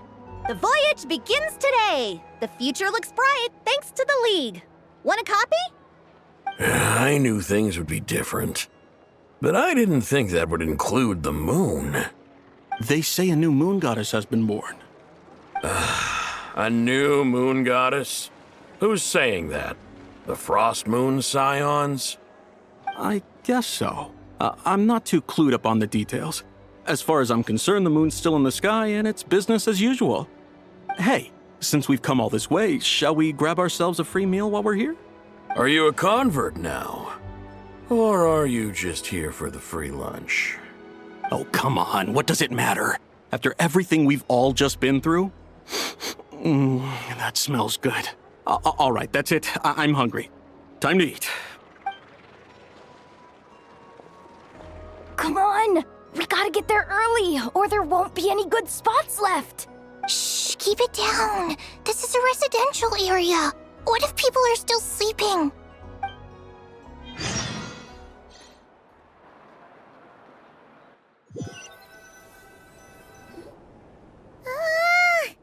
Why is it so noisy outside?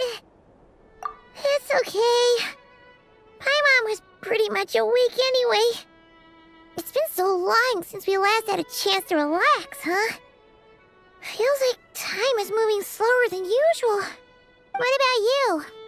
Did you rest well? Still winding down from everything that's happened? Or are you wondering how our friends are doing? Or is it about what Dotori said to you? Okay, if you say so. But don't push yourself, alright? Let Paimon know if you need to talk. What we just went through was a lot. It's totally normal if you need some time to get back in your groove. Luonatar disappeared after Columbina came back. Apparently, she was part of Columbina's soul or something. Still, Paimon kind of misses Lawanatar somehow. But anyway, you did great. So did Paimon. We all worked our butts off to contain this disaster, and in the end, we made it. So, chin up, Traveler. You should be proud of yourself. Hey, don't poke fun. You should be glad that Paimon's growing as a person.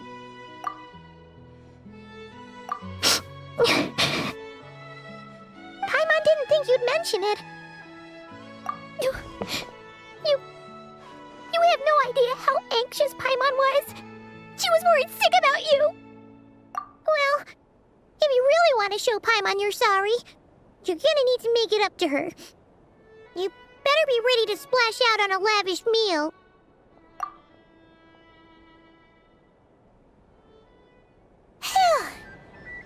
Okay. Paimon's full now. Huh? Oh, well... Hey there, Traveler and Paimon! Good morning! Morning, Yehuda! Here for some breakfast? Oh, I've already eaten. Just need some water. I was mostly worried you might forget what day it was today. So, I came over to remind you. Careful there, Paimon. Too much food will make you drowsy. Don't let anyone catch you hiding at the back and nodding off during the League meeting. You should probably be saying that to Aino. She's the baby of the group, if anyone. True. You know, I'm surprised that all these competing groups are actually coming together to try to solve things together. Definitely a first for Nodcry. Well, nothing like a region-wide calamity to bring people together. After that, surely even the most self-interested people have to realize that going it alone isn't worth the risk, right? Try telling Boss Neff that. She's not exactly convinced that people are gonna get with the program. Really? But if she's so pessimistic about it, why'd she agree to be the Curatorium's representative in the League? Probably 'cause even though Unity sounds like a pretty far-fetched idea, the benefits it would bring make it worth a shot. I think things will work out, though. I swear, Nodcry feels like one big family now with everything that's happened. More than it used to, anyway. Paimon's with you on that one. And it seems like plenty of other people agree, too. Just listen to the bustling streets. All right. Everyone's been rebuilding these last 2 weeks, and the evacuees have been coming back in droves. Life's slowly returning back to normal. Which means my workload's probably gonna shoot back up. Were you about to head out? There's still some time before the ceremony begins, you know. Yeah, we were gonna take a stroll around the square and say hi to some friends first. Sounds good. See you later then.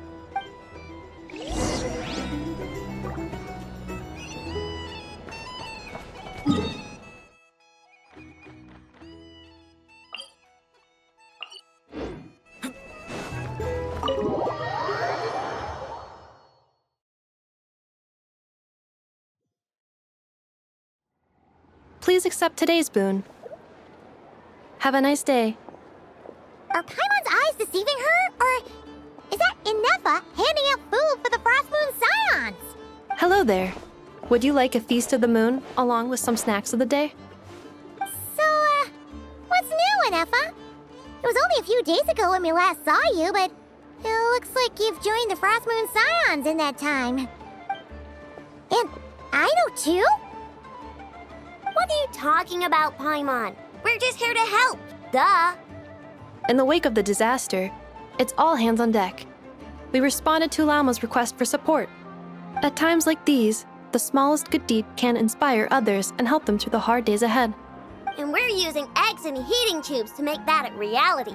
In true Kromkake Craft Shop style! Inefa! Did you hear that?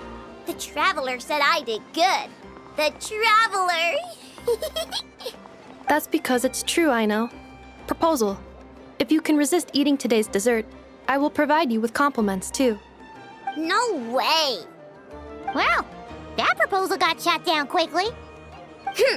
I need something to get me through the hard times too, you know. Mom! Yes, dear. Go right ahead.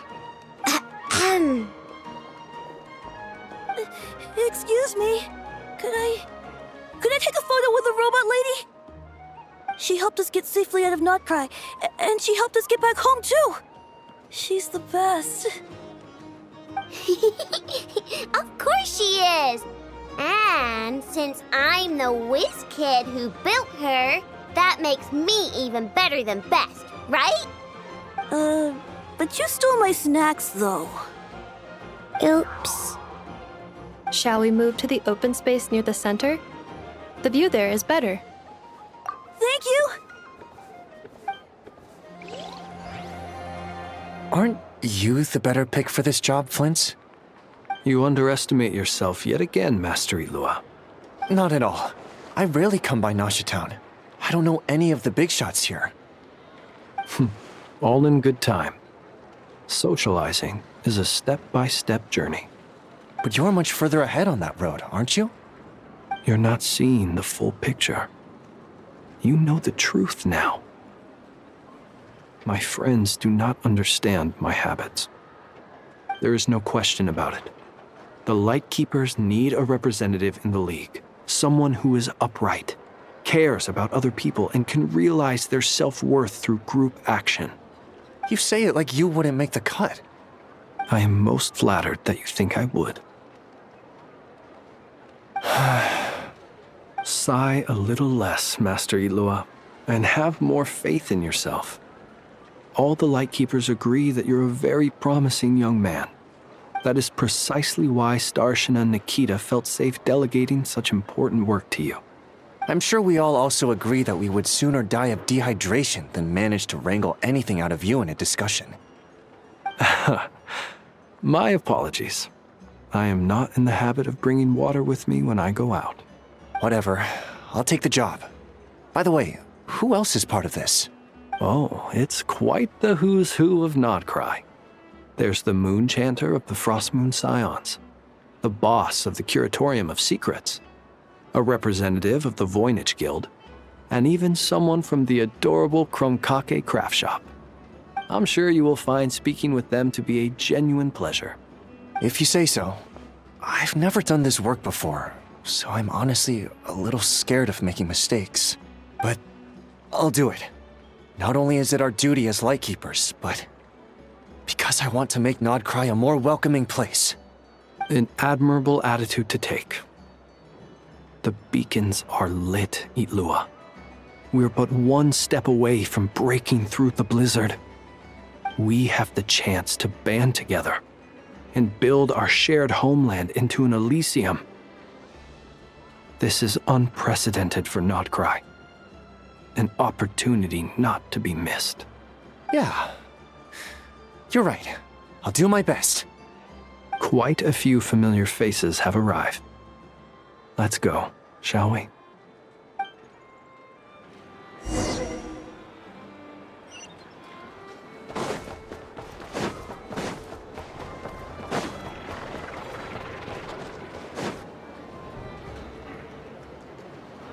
Wow! Everyone's here! You seem well rested. I know no one's asked, but I'm sure you all want to know, so let me just say, we're doing great. Thanks. Well, great, but not perfect. I'm starting to lose my mind from boredom. Can't drink a drop of alcohol while I'm waiting for my wounds to heal. I'm sure you had a sneaky swig or two. Wait, how'd you find out? I'm sure you must be missing Mondstadt after all these years away, Grandmaster. Yeah, you could say that again. Every time I get news from Mondstadt, it makes me want to go back and see the place for myself. Honestly, once things are wrapped up here, I think it'll be time to head back home. Hey, looks like someone's taking the stage. Can everyone see okay? Anyone need a boost? I'll just listen from the back. It's fine. You're taking this pretty seriously, huh, Durin? Well, it's not every day that I get the chance to see how people speak in official settings. Soak it up like a sponge. I'll make sure you get a chance to practice for yourself later down the line. Actually, I know just the thing. You can debrief the Knights of Favonius for me. Mr. Varka, are you forgetting that I'm not a Knight of Favonius? I can knight you. Any particular title you'd like? Is he joking? I really can't tell. You'll have to figure this one out for yourself. It'll be a good learning experience. It is my honor to host the opening ceremony for the League, and to have this opportunity to speak to you all in my capacity as Voynich Guild representative. Could this person also have been pushed onto the big stage by the real big shots? Guess I'm not the only one then. We come here today, having weathered the trials and hardships of yesterday, and having learned from them the importance of unity and cooperation. All right, here we go. Uh-oh, looks like Aino's off in dreamland already. Wait, Boss is looking kinda drowsy too. What's up with her? Come on, get this speech over with already. Nodcry is our home, the land we rely on for survival. And as we chart a course for the future, may we persevere through the storms ahead as we sail towards a new era of prosperity, freedom, and hope.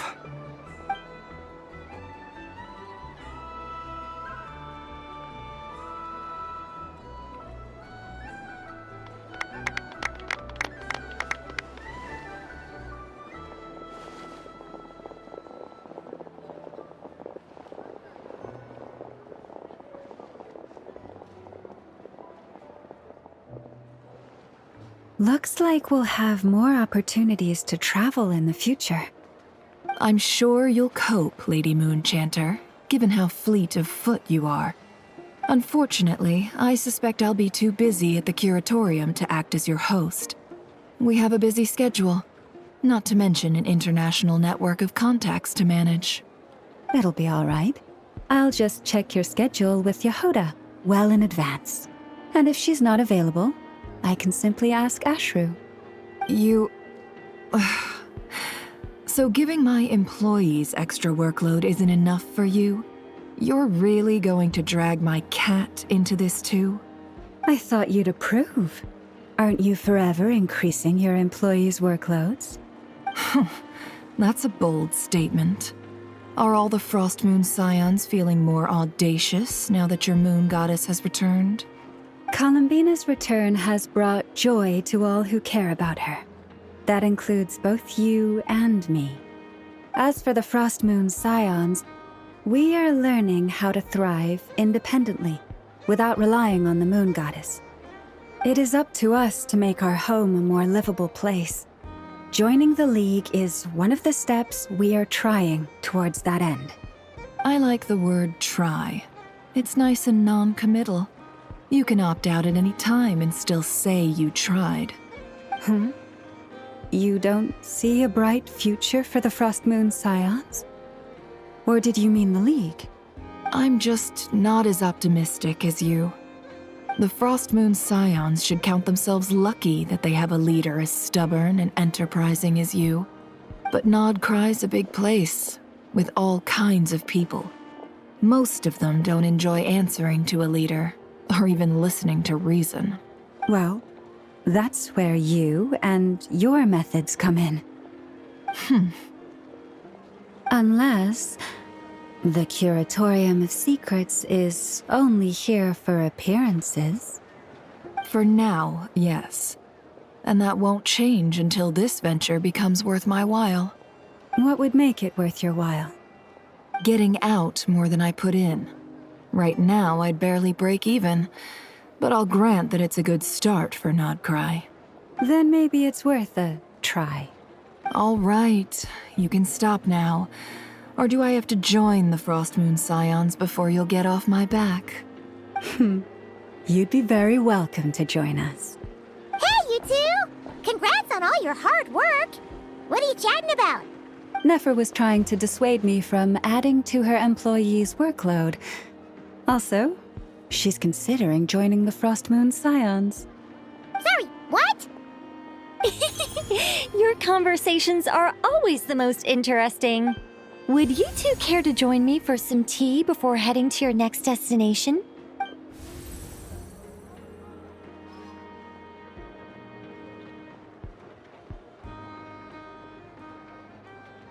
Nicole? Wait, where are you? Aren't you gonna show up today? Sadly not. I'm otherwise occupied right now. I'm sorry, Paimon. I can hear how disappointed you are. If it's any consolation, let me say that how things appear on the surface is a far cry from what they are at their core. Perhaps you'll feel better if you focus on the fact you have a special line of communication with the great mage herself. Okay? Has something happened? No, or not yet, anyway. Well, that's not ominous at all. Not for the time being. Just think of this as a general check-in to make sure this communication system is still running smoothly. Besides, it's good to chat once in a while if we want to maintain our friendship. You could have just said so. Paimon got all worked up for nothing. Still, the best friendships are built through face-to-face interaction, you know.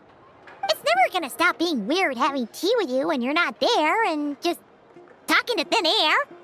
All right, fair point. I'll bear that in mind for next time. Yeah. Any update on that crisis at the world's borders? Alice just informed me that they had their work cut out for them. And now everyone's thoroughly exhausted. But they did finally get things back under control. Still, we can't let our guard down yet. The disruption caused by this disaster has made Teyvat easier to detect from the outside universe. She plans to wait for things to stabilize, then reschedule her Mondstadt vacation plans. As for me, I agree with Hat Guy's perspective.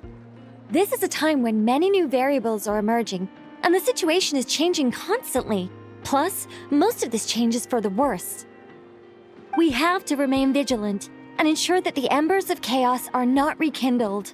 I did notice that the energy in Nodcry changed somewhat after the War of Funerary Flame, but since it was still aligned with the Light Realm, I never gave it a second thought. It looks like I'll have to examine the connections between phenomena I observe more closely in the future. Just doing my duty. It's more or less second nature by now. Of course. To give you the full picture, I'd have to start with the substance from which angels were formed. Never mind. Paimon's right. Showing off my knowledge would be much more satisfying in person. By the way, you did receive the gifts from the Hexen Circle, yes? I'm not trying to claim credit or anything, but my pride demands that I at least mention it. They're quite similar to the protective talisman that Alice gave Dory, but with some very special enhancements. Oh, so that's what kept our friends safe when Dotori trapped them. Indeed. We went to great lengths to make sure they were invisible to his eyes. I'm so happy they came in handy. Still, not fishing for gratitude, by the way. I just want you to be aware that sometimes your friends may be protecting you in ways you cannot perceive. Anyway, I'll contact you if anything else crops up. If not, you know what they say, no news is good news. Oh, my angelic instincts are tingling. They say you should head to the docks next. Your friends are about to board their ship home. Time for a break. This place looks perfect. Freer than those in Mondstadt.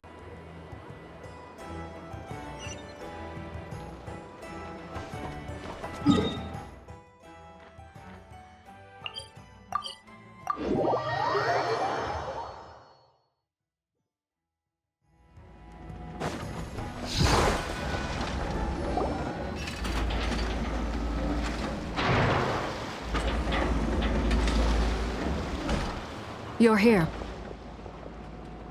You're here too, Hat Guy. Are you heading back together? No. I'm bound for Sumeru, and she for Fontaine. We just happened to cross paths at the harbor. Everything seems fine.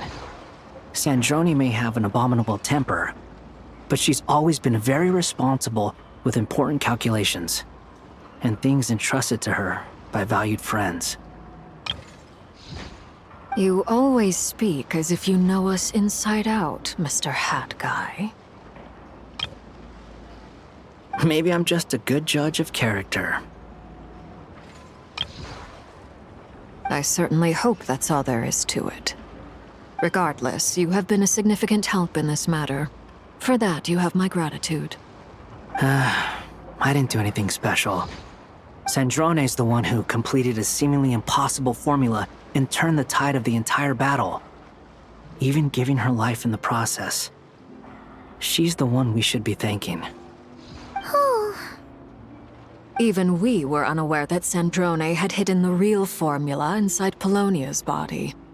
She managed to fool Dottore into thinking the formula was running in her system by installing an identical-looking decoy within her. She probably realized that she didn't have the strength to stop Dottore. But this way, she could at least get him to lower his guard. She always worked like that. Always had a backup plan. Well, that's why I'm traveling to Fontaine. She made a request of me long ago, and the time has come to fulfill it. Think of it as her will. She said that should she ever fail in a mission, she'd like me to deliver her core and Polonia's to the Fontaine Research Institute. She also mentioned that she had made arrangements for people there to set her affairs in order. Some of her personal effects, such as her notes, were left to me. I've decided to take them back to the House of the Hearth, for safekeeping primarily, but also as mementos, I suppose. However, there is one book among them that I'd like to leave in your care. I'll have someone deliver it to your residence at the flagship at a later date. No, I was specifically warned not to tell her. This is her last wish, and I will abide by it.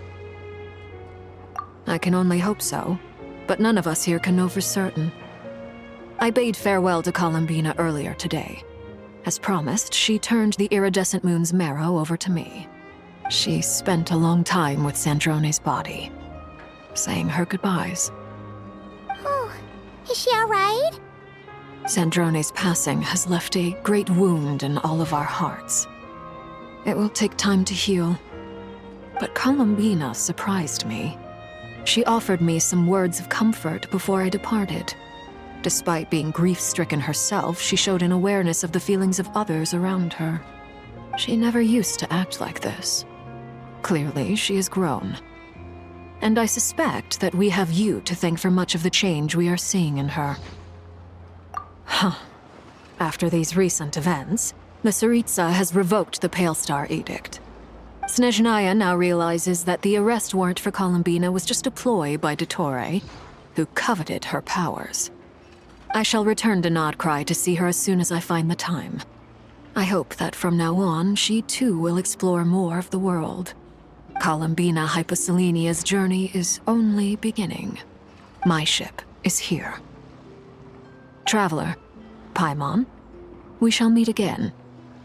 You too, Hat Guy. What are you still bumming around for? Isn't Columbina waiting for you? I thought today was the day you'd agreed with her to go find out the truth about your sibling. You're afraid you won't like the truth when you see it. Well, this is new.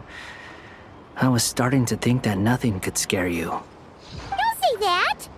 Wouldn't you be if you were in this situation? Fair point. But I'd say I have more experience facing up to unpleasant truths than the Traveler.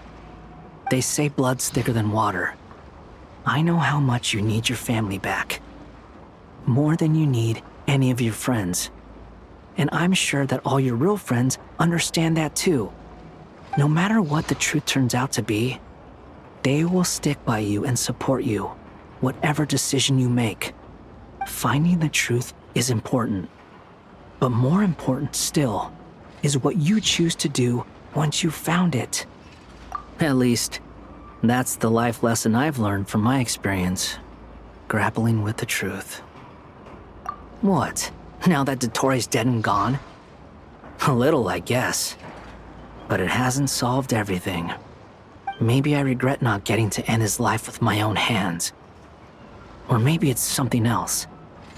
But for whatever reason, I still feel like I have a chip on my shoulder. Either way, I'm going back to Sumeru. Lesser Lord Kusanali is gonna need help dealing with all the chaos Dottore left in his wake. Not just from this incident, but everything he did in the past, too. You should continue with your journey, as you've always done. Who knows? Maybe we'll meet again someplace else. So, what should we do now? If you want to explore a bit more to steady those nerves, Paimon's game.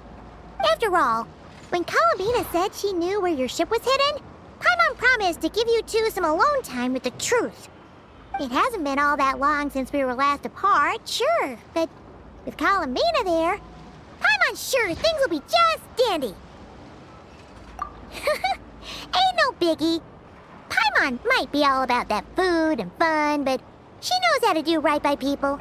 Paimon's sure you'd prefer to digest the news about your brother in peace.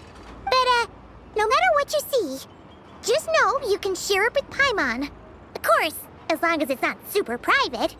If you can't make sense of something, let's give it some thought together. And even if we both can't figure it out, Paimon can at least treat you to a nice meal. Glad to hear it. Feel better now? Alrighty. Next up, time to meet with Columbina.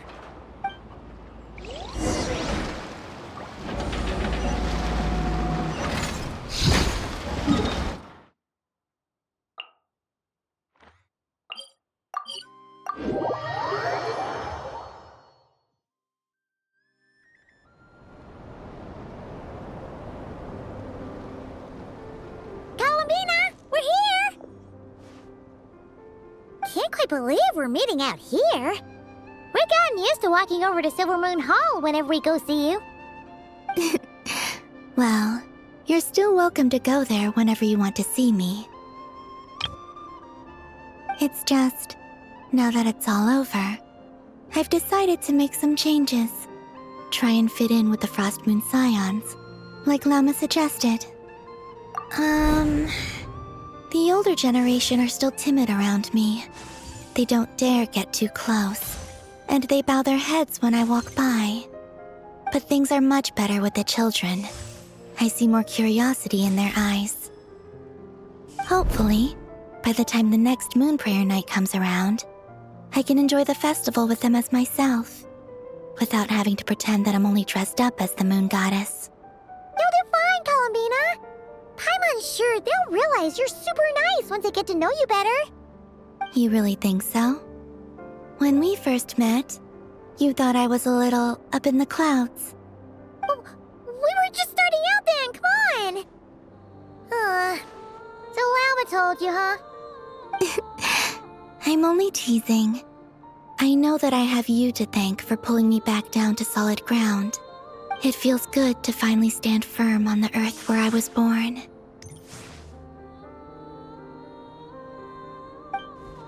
Oh, that's great!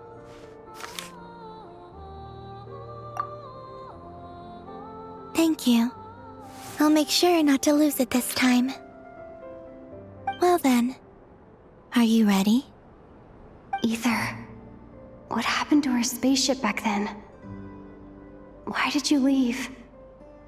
It's time to learn the truth at last. I'm ready as I'll ever be. Good. Then let me open the way for you.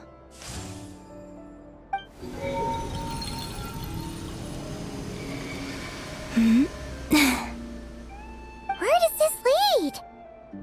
To our shared destination. Huh? Do you remember me telling you about my missing prologue back when we just met? I said that my story began on the moon. But while I was inside the moon's reflection, I realized that my prologue was really hidden in the future. I just had yet to discover it at that point. The story of the time before I was born was in fact the story of my distant future. It's truly fascinating. But when I obtained the Trilunar Authority and returned to our present reality, I sensed something I hadn't expected. Your prologue. So you mean... Yes, your spaceship. All this time, it has been hidden on the frost moon, which lay beyond the sky. The great ruler of the firmament. The heavenly principles. Wait, them? Why would they do that? I don't know. Perhaps your ship contains something that is incompatible with Tevat. Or something that cannot be known. Oh, did I pick a bad time to say this? I know it must have been hard to work up the courage to do this. Maybe I should have waited until you were on the moon, with no chance to back out. That would have been kind of mean, you know.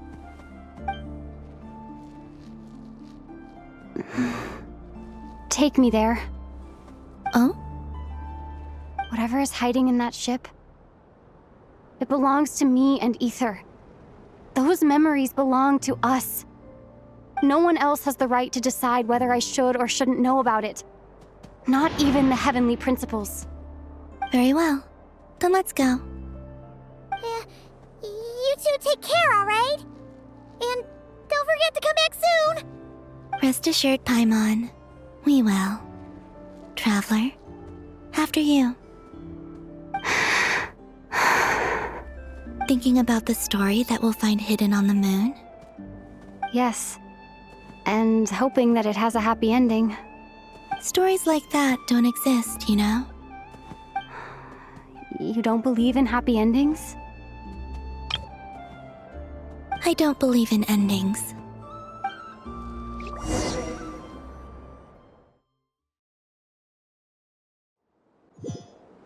Where am I? This is the pathway I built between Tevat and the Frost Moon. The moon is very far away from us, so it could be a long journey.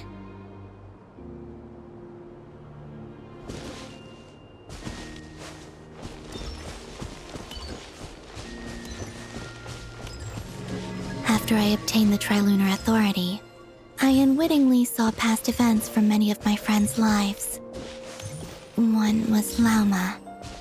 She was so young when they chose her to be the Moon Chanter. From then on, the Frost Moon Scions looked to her to bring messages from their goddess. But, for better or worse, I had left Hisi Island before she was ever born. It was not until much, much later that she met me. I think it's for the best. Because of the way things turned out, you had the opportunity to become friends. You're right. In that sense, I think we were both very lucky.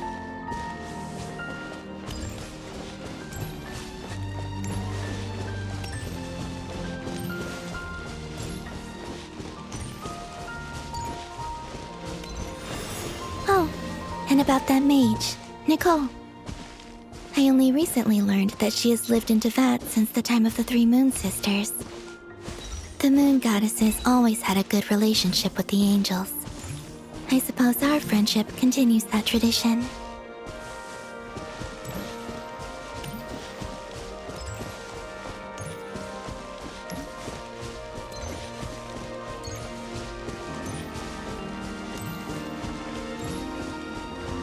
And then, there's Sandrone. I never knew that much about her, beyond the fact that she was created by someone called the Lord Artificer. She, too, suffered for a long time before joining the Fatui.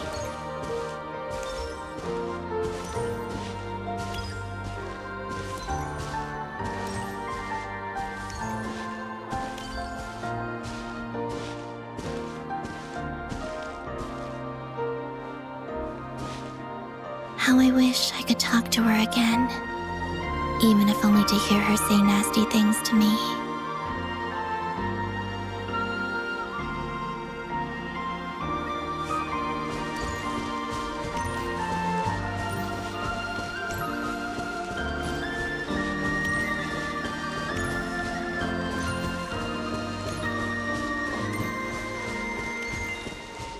Also, I saw your siblings' story. I'm afraid I didn't see much. It seems that he rarely came to the surface where the moonlight shines. But I did notice that back when you first set out on your journey, he would often appear nearby, gazing at you from afar with a guilty look in his eyes. Ether. Let us speak no more of the past. I probably shouldn't reveal so much about my friends. It's not my place. Let the moonlight carry us forth. We are very close now.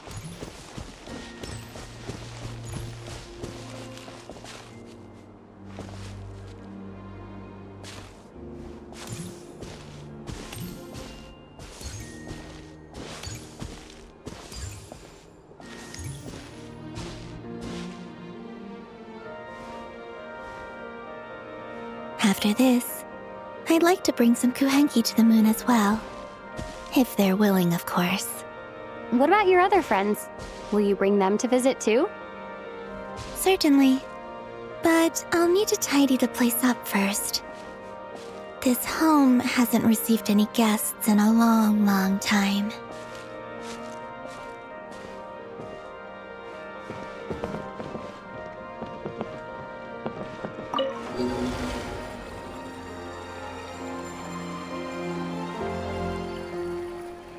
I remember writing something similar with you on Moon Prayer Night. I believe it was called Dodoko's Whirligig. Yes, that was it. You asked me if I was afraid to return to the moon, and I said that I was. The idea that I had gained something precious, only to lose it so quickly. That frightened me. But I'm not afraid anymore. Besides, this time, we're traveling together.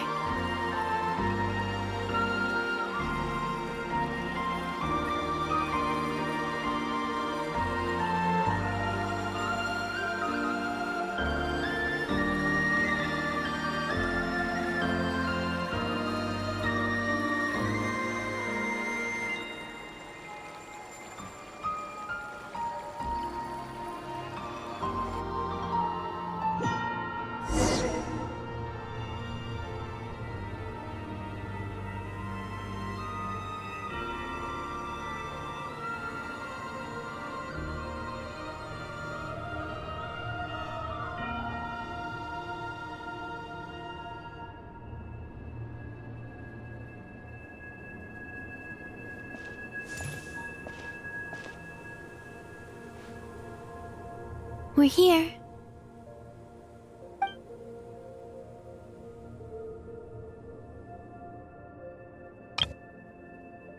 Over there.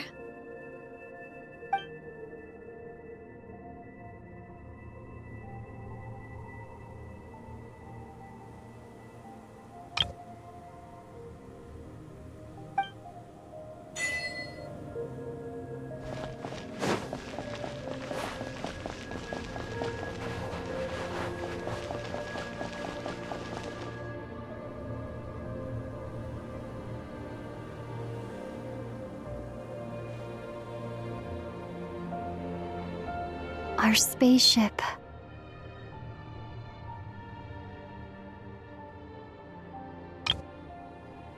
It's huge. I suppose that the moon is the only place one could hide it. It'll be all right. Huh? The way you feel in this moment, I went through it too, on Moon Prayer Night. The door was right in front of me, but I struggled to find the courage to step through.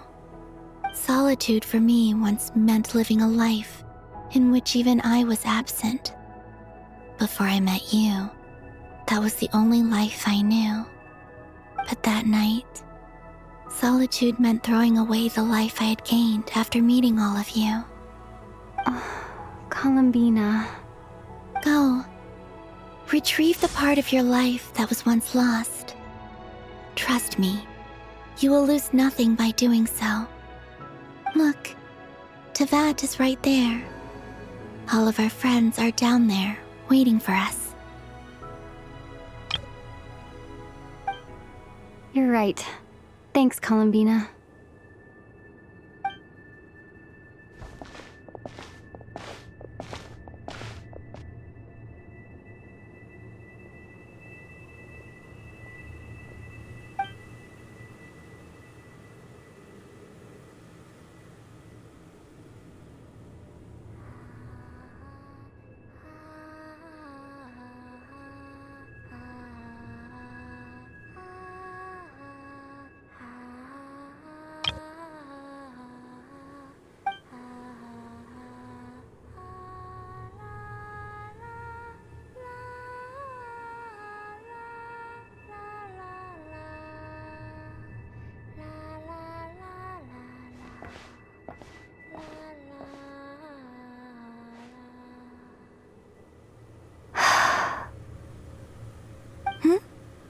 Finished?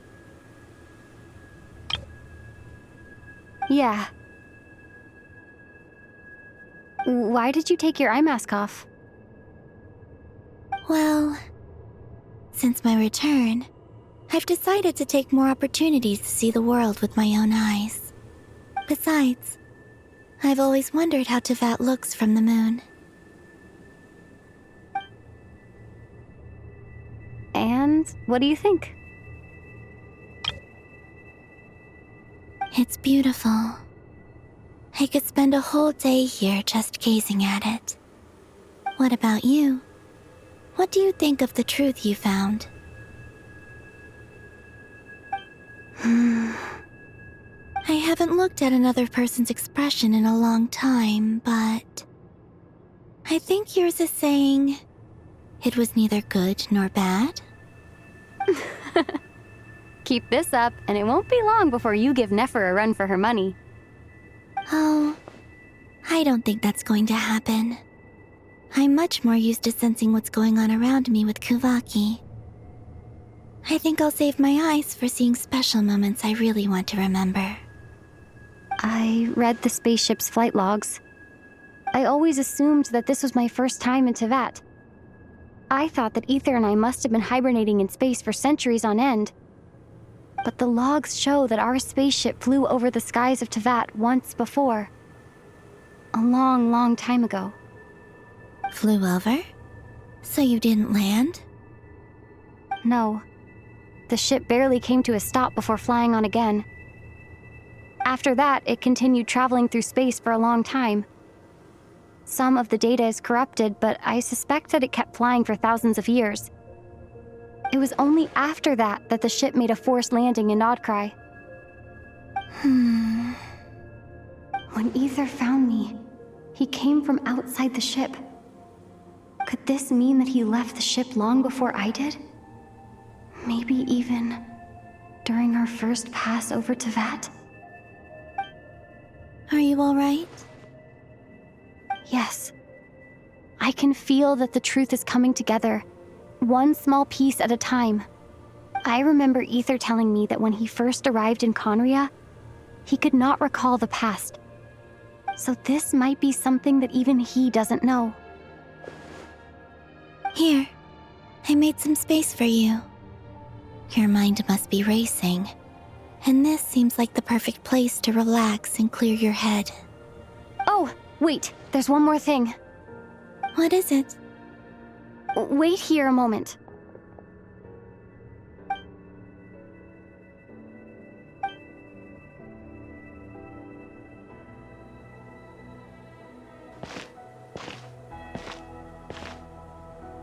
Hey, Columbina.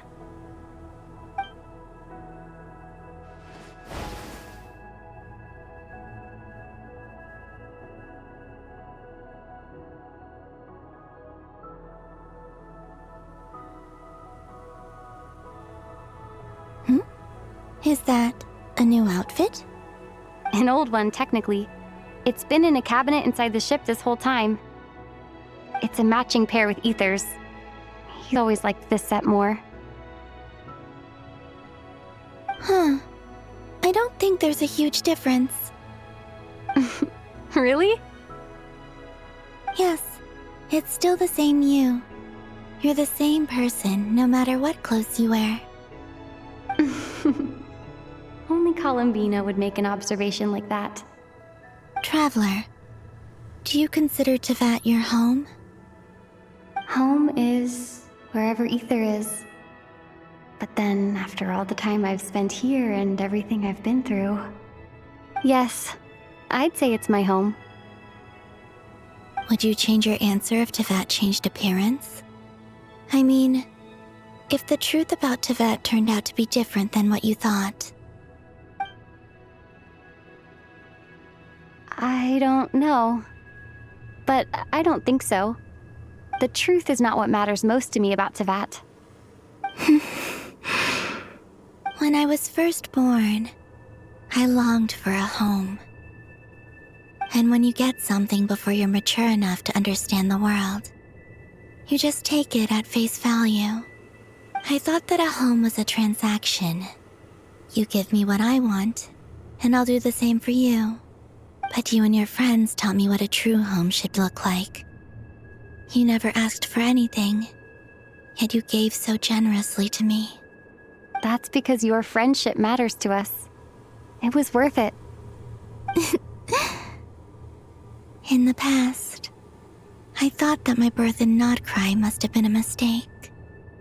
But after journeying to the distant past where the story began, I realized that it was I who chose Nodcry to be my future home. Now, I am glad that I made that choice. I'm sure your friends are just as glad. In fact, I intend to make the same choice today as I did back then. What do you mean? Well, I've given the Eternal Moon's Marrow to Lauma, and the Iridescent Moon's Marrow to Arlecchino. And now, I shall return my Kuvagi to Nodcry again, that it may continue to protect my chosen home. Wait, but what about your body? Oh, are you worried that I'll disappear again? I won't. Not this time. The Frost Moon has now entered the fall sky, and I am the Tri-Lune Goddess. I am only returning to Nodcry the part of me that it needs. I am giving what I can, because my home is worth it. Oh, and I have something for you, too. For me? Yes. Come closer.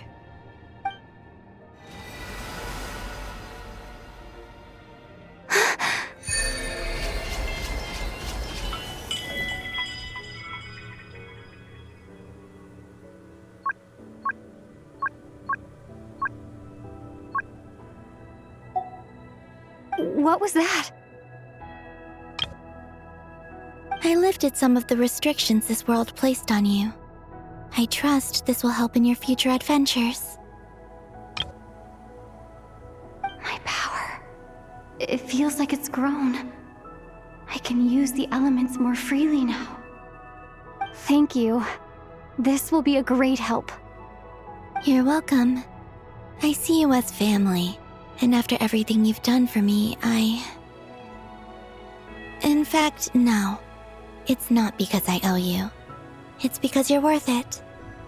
Here, this flower is for you.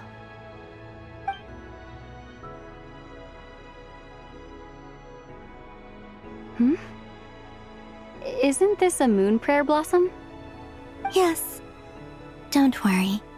You will never see these flowers lose their color again. I'm finally discovering the joy of giving. How I wish I'd learned this sooner. Hey, better late than never. What are you thinking about now? Why don't you take a guess? You get 1 shot. I don't think I'll get it in one guess, but I'm sure it's a happy thought. That's kind of a sneaky answer. I can't say you got it wrong. Down into that, the moon seems so far away. I felt it might always lie beyond my reach. But on the moon, everything feels so close by. The haze that once enshrouded the skies has finally been dispersed. I feel like a traveler on a winter's night, starting a new chapter in my tale by the warmth of a bonfire. I don't have a lot of luggage, but I do have a lot of hope for the future. Well, what's next? Next? To start with, I want to stay here just a little longer. After that, let's return home and continue our journey.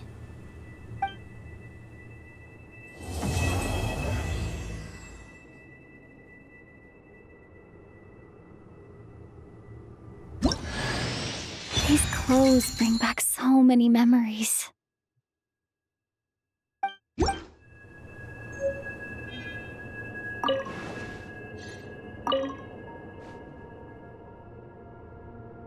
The journey goes on, for you and for me. Like I said, this is not the end. I don't believe there has to be an ending. Oh, is that your next destination? Most people would probably tell you to pack some warm clothes. But I experience things differently than most people, so I can't know how cold it is. In fact, it is home to quite a wondrous heat source. I think they call it Kreshnik's torch. Every city in Snezhnaya is built around one of those. I sensed the energy it gave off as I was passing by on a railway train. It felt grand and distant.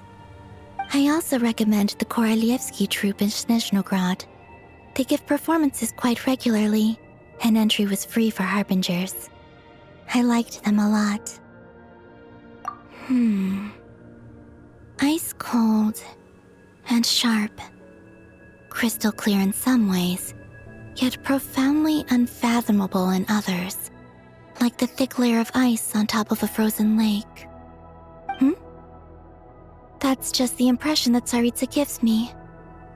I was never able to glimpse what truly lies beneath that icy exterior. In fact, I don't think the people of Snezhnaya even know what kind of power their god wields. Maybe that's because the Tsaritsa herself has never acknowledged, nor accepted that power. There's Regrator, the Rooster, and the Jester. Between them, they control a lot of what happens in Snezhnaya, but I can never wrap my head around how exactly power is split between them. I just know they are each responsible for many specific domains. I noticed that the Rooster and Regrator often appear to get along on the surface, while working against each other in secret. And theirs is not a friendly rivalry. But I wasn't particularly interested, so I tended to keep my distance. Now that I think about it, the term Mistelton often seemed to come up in connection with Project Stuja. Once things settle down in Notcry, I'd like to explore the world beyond Snezhnaya. You've told me so many stories about the other places you've been to, and all the friends you've made there. I'm curious to visit those nations and see them for myself. It would also help me learn more about the journey that has made you into the person you are today. Okay. As you continue on your journey, don't forget to gaze up at the moon once in a while. It is, after all, no longer an illusion. It shall cast down its true moonlight, connecting us in truth.